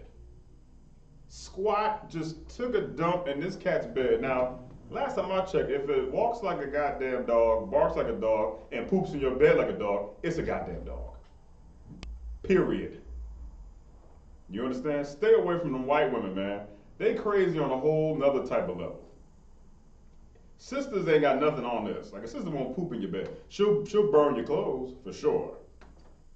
But she's not gonna get drunk and crouch over your bed, look you in the face and go, yeah. Our oppressor is disgusting, man. They do things like this. You understand? You gotta stay away from, give me Ecclesiasticus 26:8. This is the Brotherhood class. And we wouldn't be brotherly if we didn't tell you brothers out there, you blacks, Hispanics, and Native Indians, to stay away from these chicks, man. Stay away from white women. They do us no good, all right? They only do us harm, and every time you get with one, look what happens to your life. Jeez, you get with one, and it is a wrap. Everything is turned upside down. You got poop on your covers. It's a real thing, man. It's a real thing. Let me know when you got it, whoever get it, all right? Because I'm watching this court case, man. I'm sitting there watching this, and I'm absolutely loving the fact that this woman is not only bashing this cat. You hear these articles, like they got these tapes, because these two had an agreement where they would ignorantly record themselves if they had arguments. They record themselves. So Johnny Depp is drunk, she's drunk, and they sound like two drunk people. They fighting. You know, don't hit me, don't do this. And then Johnny Depp he apparently beat her up. I don't know. It's a weird type of thing, right? But this is why we have to have this talk. Brothers, Johnny Depp is rich, and there's a woman taking a dump in his bed. If you, with your broke behind, go and date a white woman, and she goes crazy, what you think she's gonna do? You're going to jail. Pooping in your bed is the least of your problem. She might not even do that. But for you, that little spirit inside of her, that little slave master spirit, it's coming out, Jack. It's coming out. Because it's in there. It's in them to be like this, disgusting like this. Bestiality, kissing dogs in the mouth, eating their food, pooping in their bed, kissing each other out when they get drunk, men. And you ever been to a bar, you see two men and two women, they all got their heads together. They're disgusting, man. They are disgusting, just like dogs. You heard it here. Our oppressor is disgusting, just like a dog, which is the reason why, one, they're always compared to one, and then two, they love dogs. Like I said earlier, a police dog's life is more valuable than yours, black man. Ain't that weird? Crazy, ain't it? You got Ecclesiastes 28:6? Mama saw anybody?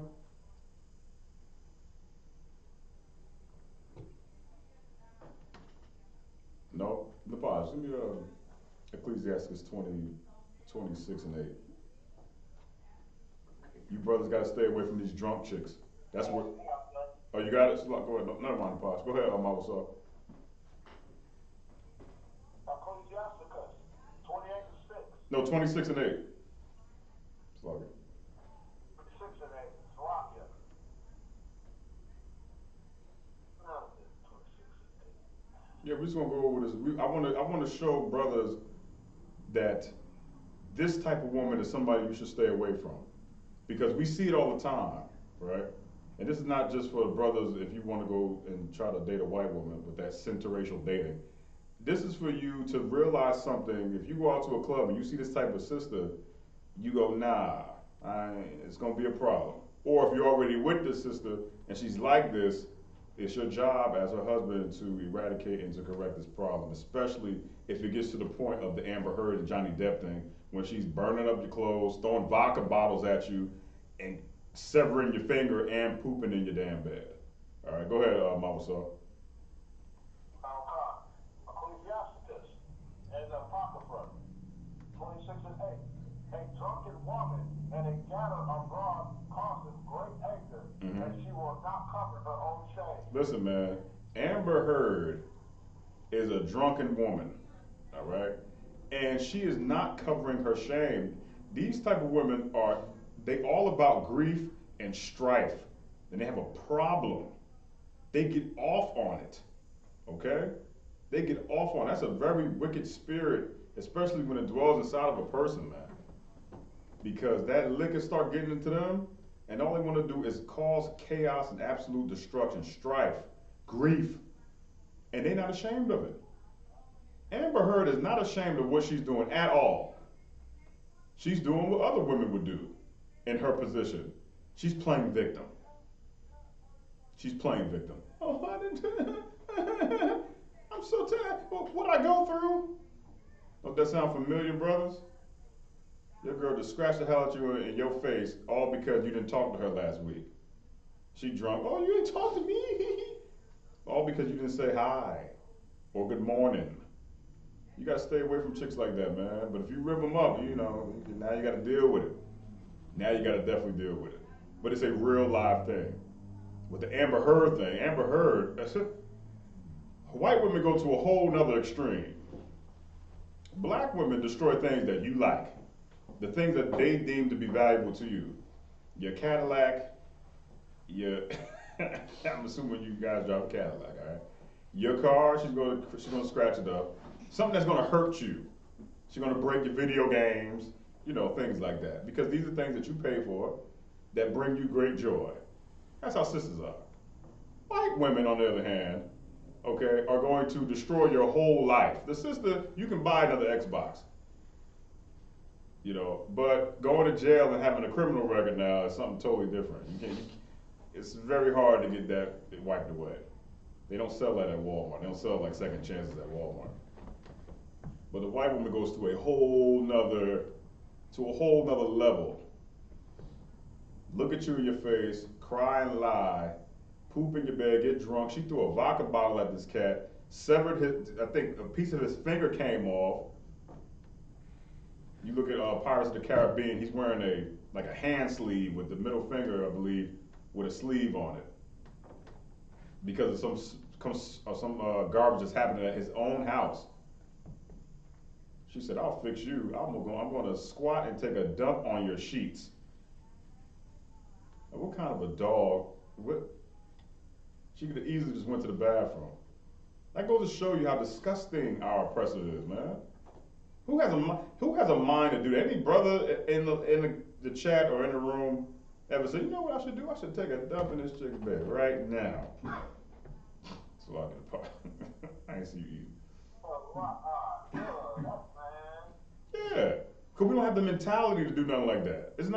It is not in us to be disgusting like that, because that's not in our DNA.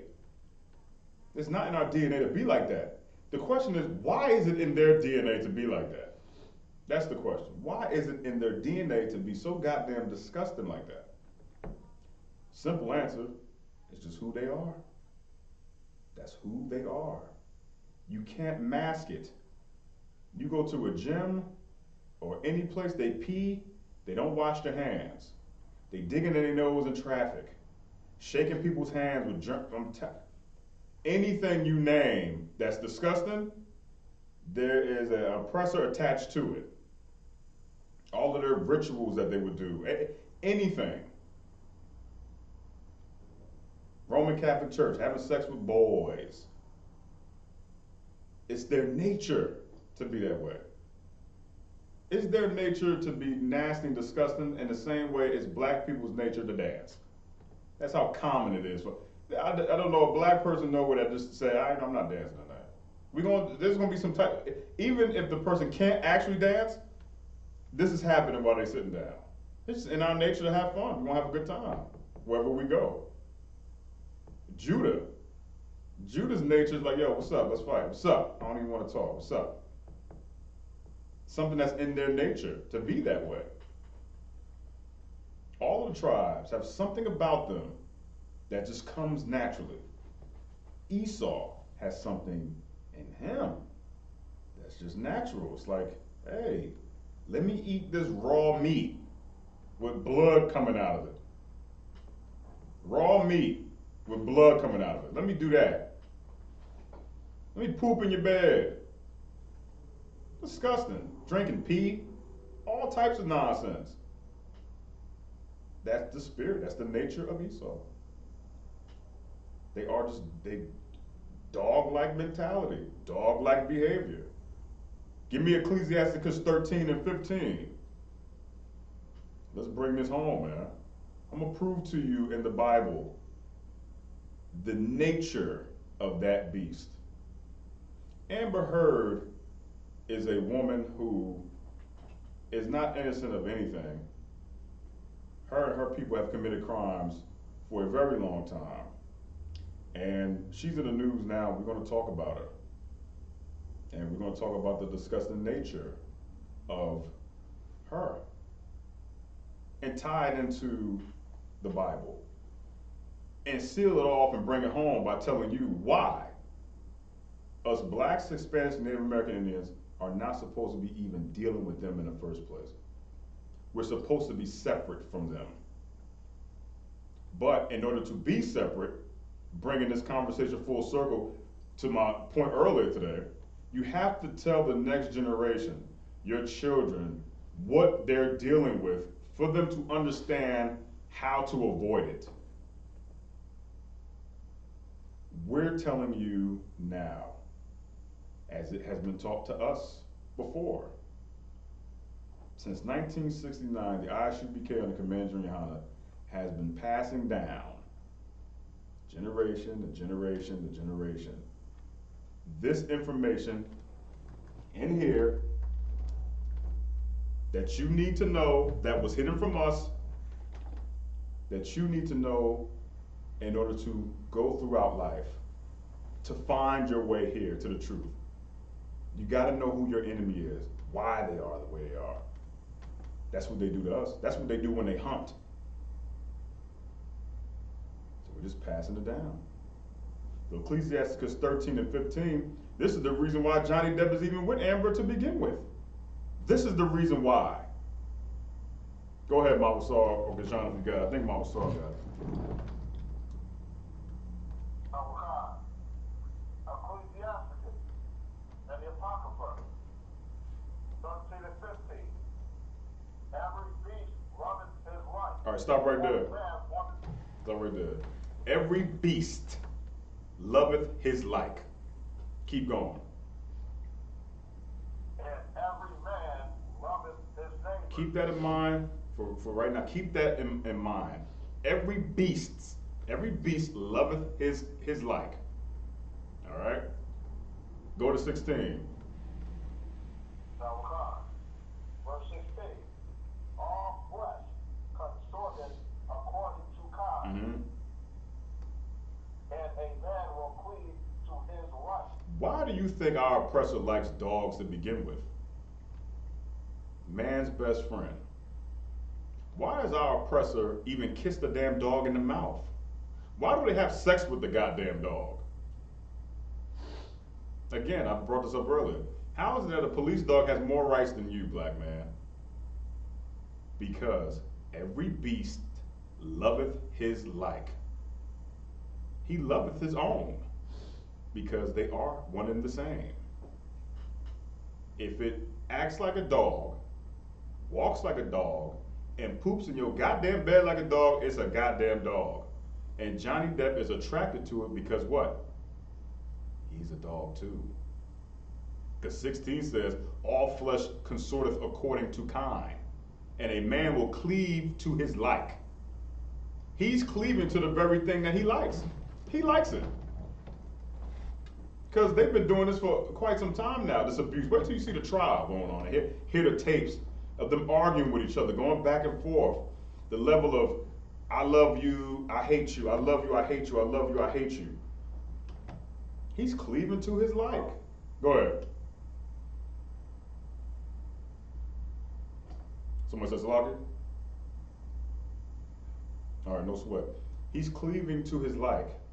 Every beast loveth his like. I'll give you an example of what this scripture is talking about as it pertains to especially all flesh consorteth according to kind. Whales all mate and hang with each other, right? Goldfish, shrimp, crabs, lobsters, all of these things underneath the water of the sea world, they all dwell according to their kind. There's no intermingling at all. You're never going to see a dolphin, half shark. Okay? All flesh consorteth according to kind. They only deal with each other because they are the same. Ants dwell together. They deal with each other. Roaches, lizards, alligators, centipedes, bumblebees, anything from the water to the air, they all deal with their own kind. Napash, you have something? No. Okay. They all deal with each other. There's no crossbreeding. There's no cross mingling. You don't see no squirrel making out with no goddamn no sparrow or no pigeon. Every beast loveth his like. There's no reason. There's no other reason other than she's a dog and he's a dog too. They're one and the same. They both have the same criteria. They're one. So that's why when we go further down into these scriptures, especially as it pertains to to the kind, this is why the Lord always try to keep us separate. Why we're not supposed to be intermingling and marrying them, these other nations. Solomon got us all jammed up doing that too, with these strange women. You understand? You're not supposed to do it. Because why? We're not the same. Amber Heard and Johnny Depp are the same. Same mind, same type of spirit. Two drunk people getting together to hurt each other because somebody hurt them. Tradition, passing it down, passing it down, passing it down. If it walks like a dog and acts like a dog and poops in your bed like a dog, it's a goddamn dog. And that's the beast. Keep going.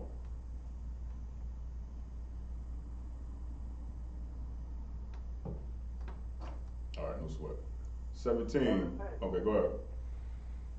What fellowship hath the wolf with the lamb? Mm-hmm. So the sinner with the godly. Right there, we're talking about separation right there. After you get from 15 and you go to 17, we're talking about a separation now, right? And it says, what fellowship hath the wolf with the lamb? Again, going back to the first part of this, every beast loveth his kind. Every beast loveth his kind, his like. What fellowship do they have with each other? What's the common thread between Amber Heard and Johnny Depp? Why are they together if they're not the same? They're the same. You Israelites, blacks, Hispanics, and Native Americans, we are not the same as those other nations. We are not. Which is why when we deal with them, it's a totally different consequence. Johnny Depp has money. He's going through something. His lady threw a vodka bottle at him and took off his goddamn the tip of his finger, and they're still together. If you go ahead and get with a white woman, okay, and you just so happen to have a fight with her, and something happens, guess what's going to happen to you? Anybody can guess what will happen to a black man? I can tell you. You're going to jail. That's why. You're going to jail because if you do something to a white person, it's damn near the same as cruelty to animals. Which brings me to that Mike Vick reference that I was talking about. If you do something to a white person, you're going to jail or worse. If you do something to a dog, it's cruelty to animals, and you're going to go to jail and your life is destroyed. Period. That's the way it happens. You know why? Because we're not supposed to be mingling together. We're supposed to be separate. Unless you want to be like them, then so be it. I don't want to be a dog. Keep going.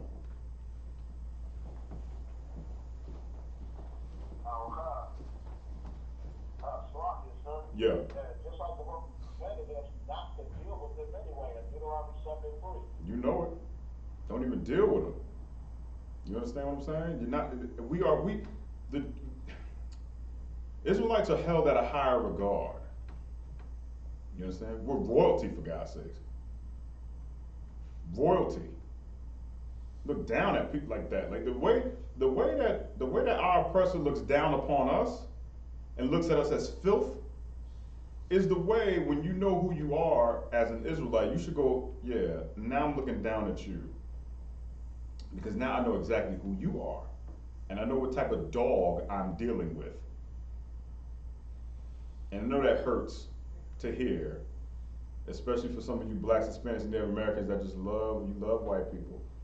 And I know you do, but guess what? They don't love you.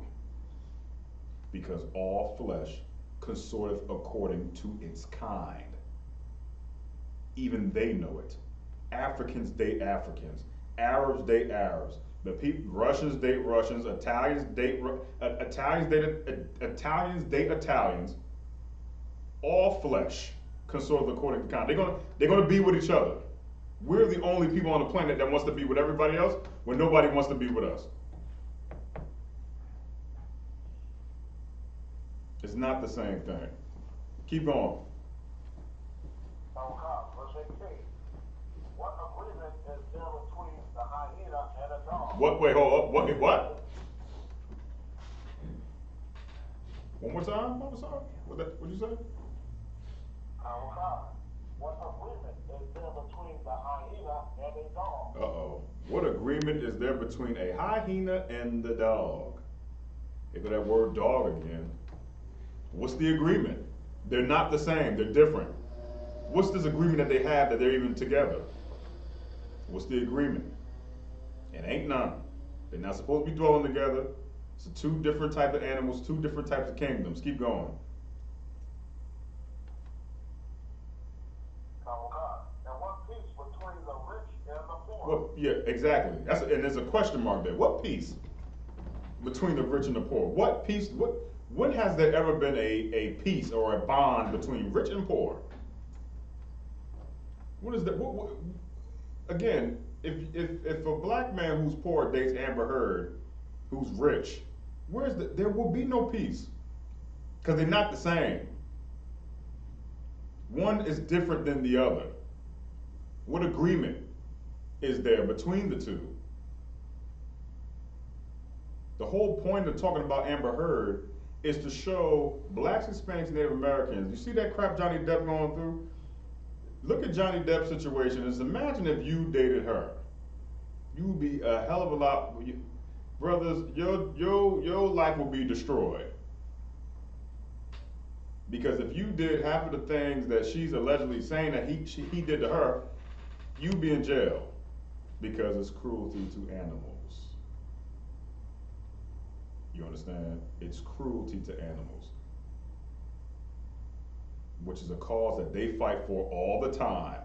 Now, here's the question. Why do they fight for cruelty to animals? Why do they fight for that cause all the time? You see Sarah McLachlan, she in a goddamn commercial singing a sad song, saving dogs. Why? She ain't saving no goddamn cats. I ain't seen no turtles in there. I ain't seen no shark. Why the dog? Anybody can anybody answer me? Go ahead. Because like you said, they love their life. They love their kind. You got damn right. You got wait. So who's this? Slogan says who's this? It's Sister Rakia. Okay, I just want to make sure I got to take attendance. Okay, good. Shalom. Appreciate that, sis. That's right, because they love their own kind. That's their kind right there. So that myth that we always say amongst black people, like white people, just like dogs. They smell like dogs. It's true, which is why they always want to save them. They feel so sorry for a goddamn dog. I'm saying like, goddamn, let's save the dogs. We'll have a whole commercial at 3 o'clock in the goddamn morning, some sad music that wakes me up. I'm like, what the hell is this? Where the hell is my commercial? Like, where the hell all of, go downtown Atlanta. Look all them black homeless men under that goddamn bridge sleeping in tents. Where's the sad song in the commercial at? Where's that? In the arms of it? Where's all that at? Right. You saving a goddamn dog? Go ahead. It's what you're saying. Like I used to work with a lot of Edomites, and I would always ask them what you just said. Like, why y'all so interested in saving dogs and rescuing dogs and calling dogs your kids, but Right. there's homeless people out on the streets that need help, that need food and clothes, but you will go and save dogs. Right. And they would never really have an answer, and I just could never understand why they love dogs so much. Okay, yeah, hell yeah. Ecclesiasticus 13 and 15. That's the answer right there. 15 and 16 says, hell yeah, that's why, right there. They love their own kind, man. Listen, I have 2 cats, okay? And it's like, I'm not sitting there like, oh, kiss them in the mouth. Well, I'm not the same. We're not the same. Do I have a foundation or some type of like organization where I'm talking about cats? You'd be like, it's even weird when I tell sisters I go out and like, listen, I got 2 cats. They go, what? They look at me like I'm crazy. Like, it's a cat. You know what I mean? I can have animals. But with the dog and white, the oppressor, it's like a love triangle going. It's like the wife, the husband, and the dog. The dog sleep in the bed, they kiss. Go ahead. Well, you gotta be tripping around in the road. Hey, you gotta make a clip out though about this song.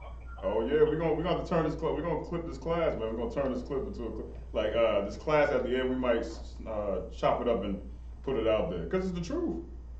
It's true. You ever want like you? Yeah, go ahead. Is the most subtle beast in the field? No, go ahead, brother. My bad. Go ahead. Oh, I was just saying, it's the truth what you were saying, though, why they make those commercials about those dogs and that sad song, but all these homeless people that we got on the bridge and on these, exit ramps and stuff, where the sad song is with them, Yeah. Where the hell is the sad song at for them? Yeah, they don't got no sad song. You understand? And that goes to the point we were talking about earlier, right? What we do as priests and men of the Lord. Goddamn, Sarah McLaughlin. She want to go save dogs, fine. Go ahead and save your kind. But what we do in the I.S.U.P.K. under command of Yahanna, we go save the people of our kind. We go out. Go ahead, you got it. I was watching a movie the other day, Planet of the Apes. Oh yeah. And they have such a sick fetish with like aliens and all types of stuff. They watch it so square, they have like fetishes with aliens, and so in this movie, this ape, this monkey, falls in love with Mark Wahlberg. Mm-hmm. Which makes sense, he's a monkey. Right. So at the end of the movie, he's ready to go home, and he's like sad, and he touches her face in a gentle manner, and he just kisses her lips, like he's about to start making out. Right. I'm like, God. Yeah. Right. It is a rich truth. That's how they feel. They in the woods with them. The oppressor came from out of a cave. You know what I mean? Which is another heavy point. They could only be that way because it's in them. Like I said earlier, I expressed it earlier. You understand? Like that's in their nature to be like that. to be primal in this way, but yet compassionate for dogs. But you see Eric Garner on the goddamn front page of a newspaper, blood and all, laying on the ground. Or not Eric Garner. This is other cat, man. I remember that picture vividly because I was up north when he had it. This cat, the police officer shot him at the goddamn gas station, and they had him on the front page of the paper, blood and all. No sympathy for that. No sad song. They don't even have there's no sorrow, no bone in their body that goes, oh man, that's messed up. But they see a dog with one eye, and it's like the end of the goddamn world. They're like, oh man, this is sad. The dog is sad? That nigga, he was okay until you put him in a cage and put a camera in his face and started singing in the arms of an angel. He was probably better off until you put him and the rest of his goddamn friends in a cage, like you do the Hispanics on the border, and now you want to save the goddamn dogs. What are you saving them for? Are you going to make them police dogs? You're going to sick them on black people? What's this agreement that you have with the dog? Why y'all love each other so goddamn much? Because you're the same. You're the same. Give me Philippians 3 and 2. Philippians 3 and 2. That's just a tie in there, man. This is show you their nature and their character. So now when you go to your slaveries and you see them for what they truly are. See them for how they act. They have the characteristics of a dog. They're beneath us as blacks, Hispanics, and Native Americans. But situations like the Met Gala, they want to appear as if they're on top. Like I'm better than y'all. I'm better than the Negroes. I'm better than the Spics. I'm better than the wetbacks. I'm better than the Indians on the reservations. And quite frankly, that's wrong. You are on the bottom.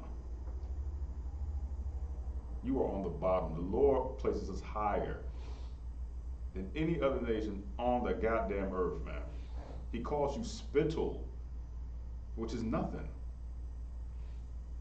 That should be taken into accountability. Anytime we do something, just think of that in your mind. Pass that tradition down to your kids. Tell them that they're greater than the very thing that calls themselves great over us. Go tell your kids that. I want to do this doll test so bad. I got to get it approved. I want to do the doll test. And a lot of you know what that is. You got one doll that's white with blue eyes, and you got one doll that's black with brown eyes. I want to do that test with the kids in the truth. All of our beautiful children that are growing up in this truth to show the world what glorious looks like. Imagine a world where black children are going, that's the better doll right there, hands down. Which one's the ugly doll? This one right here, this white one right here. Imagine that. Just think about the possibilities of media attention that would get. This global thing that we can spread, because we're doing it now with this class. We're teaching blacks, Hispanics, and Native Americans that they're better and that we're greater. We all know. We're teaching now in a very simplistic way about how the oppressor is dog-like.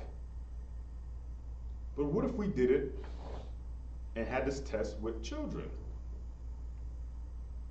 And then it gets seen and goes viral and other children see it because they're on TikTok. And they go, damn, that's heavy. They said that the cat is like a dog. And we're beautiful. I'm beautiful? I was told my nappy hair is ugly. I was told my braids are ugly. To perm your hair, to look like them. Dogs have permed hair. Stringy. Now why the hell would I look like that? Why would I want to look like a dog? Why? You got Philippians 3 and 2 for me? All right, read it when you got it. Philippians 3 and 2. Beware of dogs. Uh-oh, stop right there. Beware of dogs. Beware of dogs. You ever seen that sign in front of somebody's house when they do have a goddamn dog? See how vicious that damn thing looks on the sign? It ain't never no nice face. It ain't no that Sarah McLachlan. That ain't one of them dogs on there. This dog is ferocious. It says beware of it's a sign. This is in the Bible. Beware of dogs. Keep going.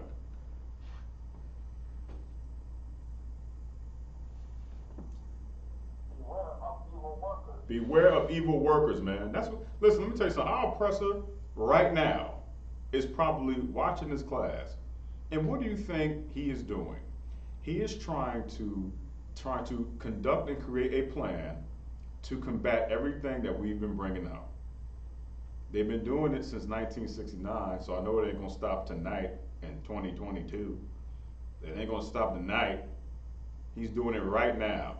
How is he doing it? Who knows? We'll see. We shall see. Watch. 2 weeks later, there'll be some type of doll test popping up on ABC News, right? Doll test 2.0. And the doll test this time is going to have 2 male dolls, and they're going to be like, is it okay for these 2 male dolls to be sitting together? Then they're going to put the dolls together and make them kiss. You know, things like that. They're already doing it on television with homosexuality, making Ashley from Bel Air gay at 12, which is weird. So it wouldn't surprise me tonight. Something else happens. There will be another plan to get you back in the world because they do evil. That's an evil worker all night, up all goddamn night, thinking about a way to separate our people. You know how evil that is? You know, any movie that has an evil genius in it, right? You see a guy, he's an evil genius, he's in a lab somewhere, devising a plan to conquer and take over the world. That takes all damn day and all night, man. All night? You trying to find a way to destroy the Lord's people? Separate us? That's evil work, man. That's evil work. Let me make it very clear.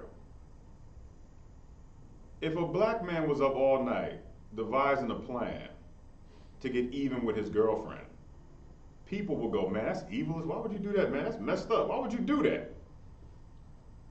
I ain't even say what he was getting even for yet. She could have played a prank on him. But the idea that I just said that is absurd. Oh my God, it's shocking. What is he gonna do? That's messed up. He could have been planning a trip to get even with her because she surprised him with one. But the idea that you just had in your mind that, oh man, oof, that's bad. When I didn't even give you the context of the situation. You already assumed that it was going to be terrible. But with Esau, I tell you, he's up all night. You like, damn, he's a genius. He's buying Twitter. Up all night. That's good, man. Don't get no sleep. You think he up working on movie scripts like Tyler Perry be doing? Up all goddamn. He ain't got to do that. He's already wealthy. All dogs go to heaven, which is a movie, because that's where he sits right now. He ain't got to do no work all goddamn night. So the question is, what the hell is he doing? What's he up doing all night? Evil work. Keep going.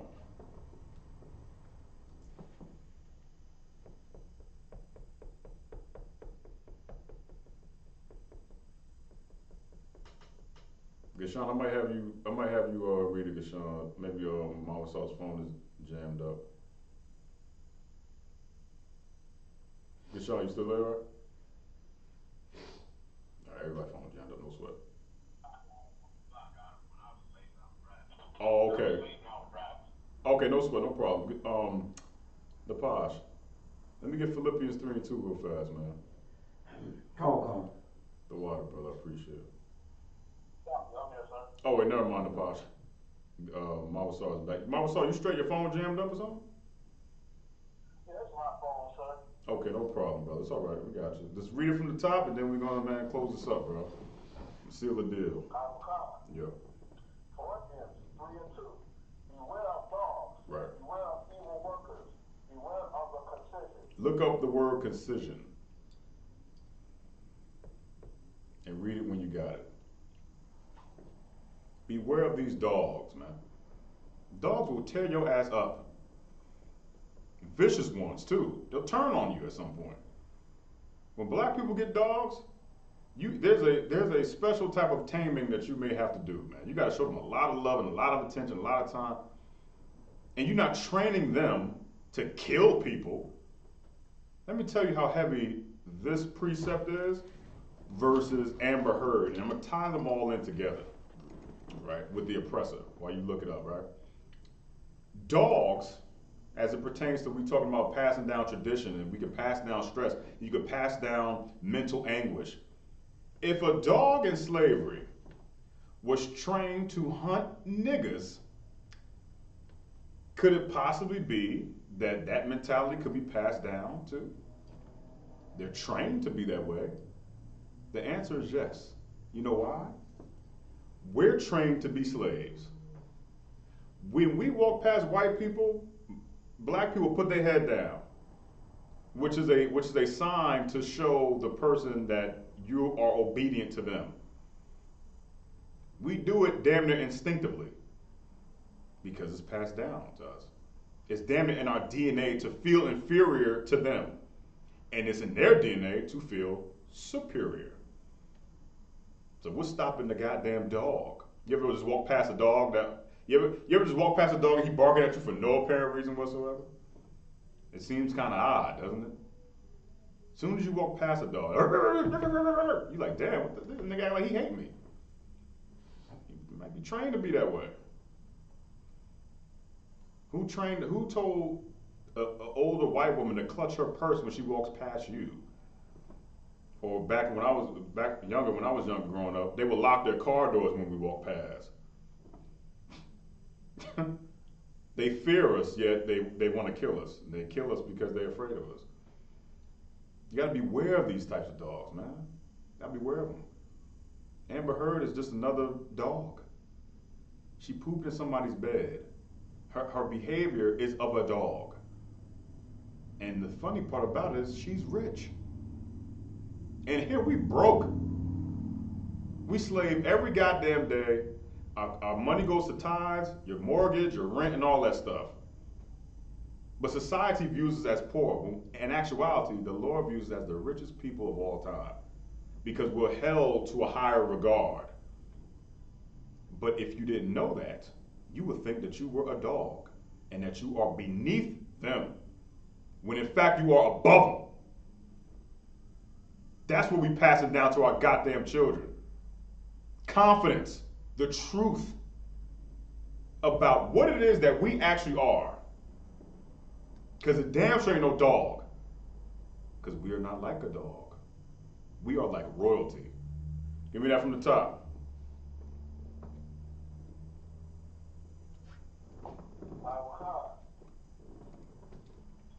Beware of dogs. Beware of evil workers. Beware of the concision. You know, did you look up concision? Read it. Concision, noun. Archaic, a cutting up or off. Listen. Archaic. Past. You understand? Now, what is their nature in the past? Violent. That's the nature of a goddamn dog. A dog, essentially, his nature is not to be a pet. That's like saying it's a lion's nature to be a pet. Although he's a cat, he's in the feline family, his nature is not to be a pet, which is why if you get a goddamn lion, he's going to maul you at some point in time. Ask the crocodile hunter. Out there playing with alligators. Oh yeah, it's a good time. Yeah. I think a goddamn a stingray stung him in the damn chest. The stingray knew that they were different. Like, nigga, you ain't supposed to be up in here. Get out of here. I'm a stingray, stupid. You know what I mean? There's a nature. And Rock, yes, sir. you go ahead. It's like the Tigers attacked the, what's the two Edomites, Sigmund and Roy? Oh yeah, Siegfried and Roy, yeah. Right. It's not. Right. It's not the tiger's nature to do magic. It isn't his nature to bite you on the goddamn head. That's his nature right there. Beware of dogs. Beware of the evil workers. You understand that? And that ties into the Amber Heard thing and the Met Gala thing. It's all a plan to separate us. So beware of them, man. Beware. When you see Esau and our oppressor, think of a beware of dog sign. That's what you do. Think of that sign that you see when you go over to somebody's house and they say they got a dog. Because we're saying the same thing. Beware of your oppressor is the same as saying beware of dogs. Any questions online? Oh, go ahead. You know, and it's so funny, and it's so heavy that you say that, because it's funny, it's like, they do it to their own people. What makes you think that they won't do it to you if you try to deal with them? Right. Because that's in their nature to like, okay, say for instance, like, they ain't gonna go without money. Right. They'll take out their own grandma, their parents, just for that insurance money. Mm-hmm. What makes you what do you think they'll do to you? Yeah, I'm telling you, yeah. Isn't our oppressor's nature to be that way?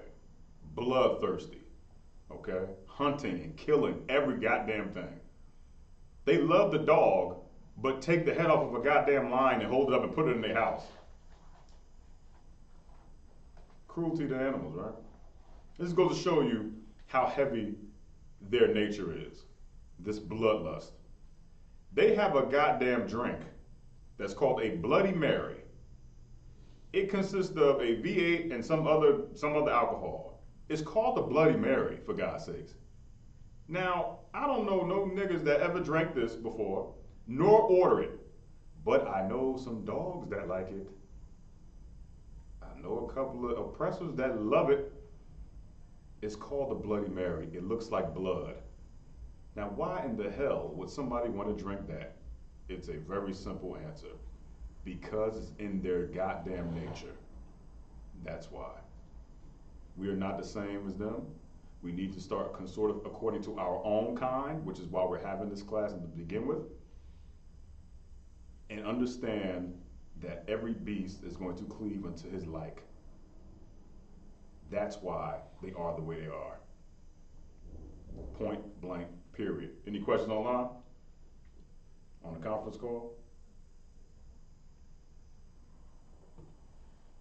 Solid. Remember, like, comment, and subscribe. Share the classes. Hit us up on TikTok, Instagram, YouTube, and on Twitter. And with that, we'll pass the class off to Priest and Officer Napashka Yah.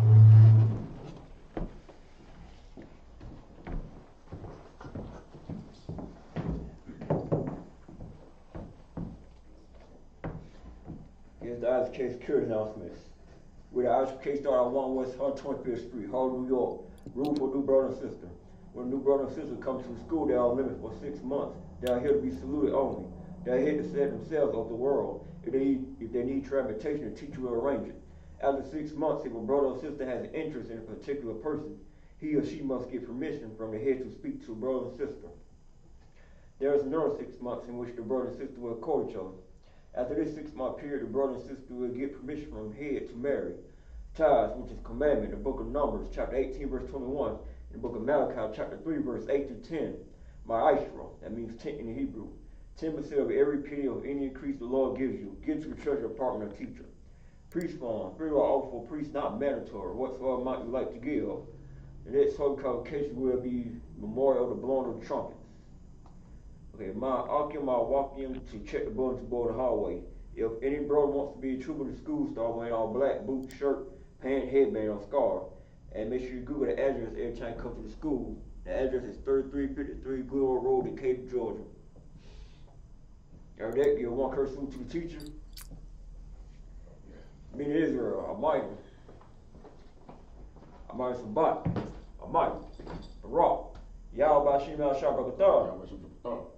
Yahweh Time, me hands down, class dismissed.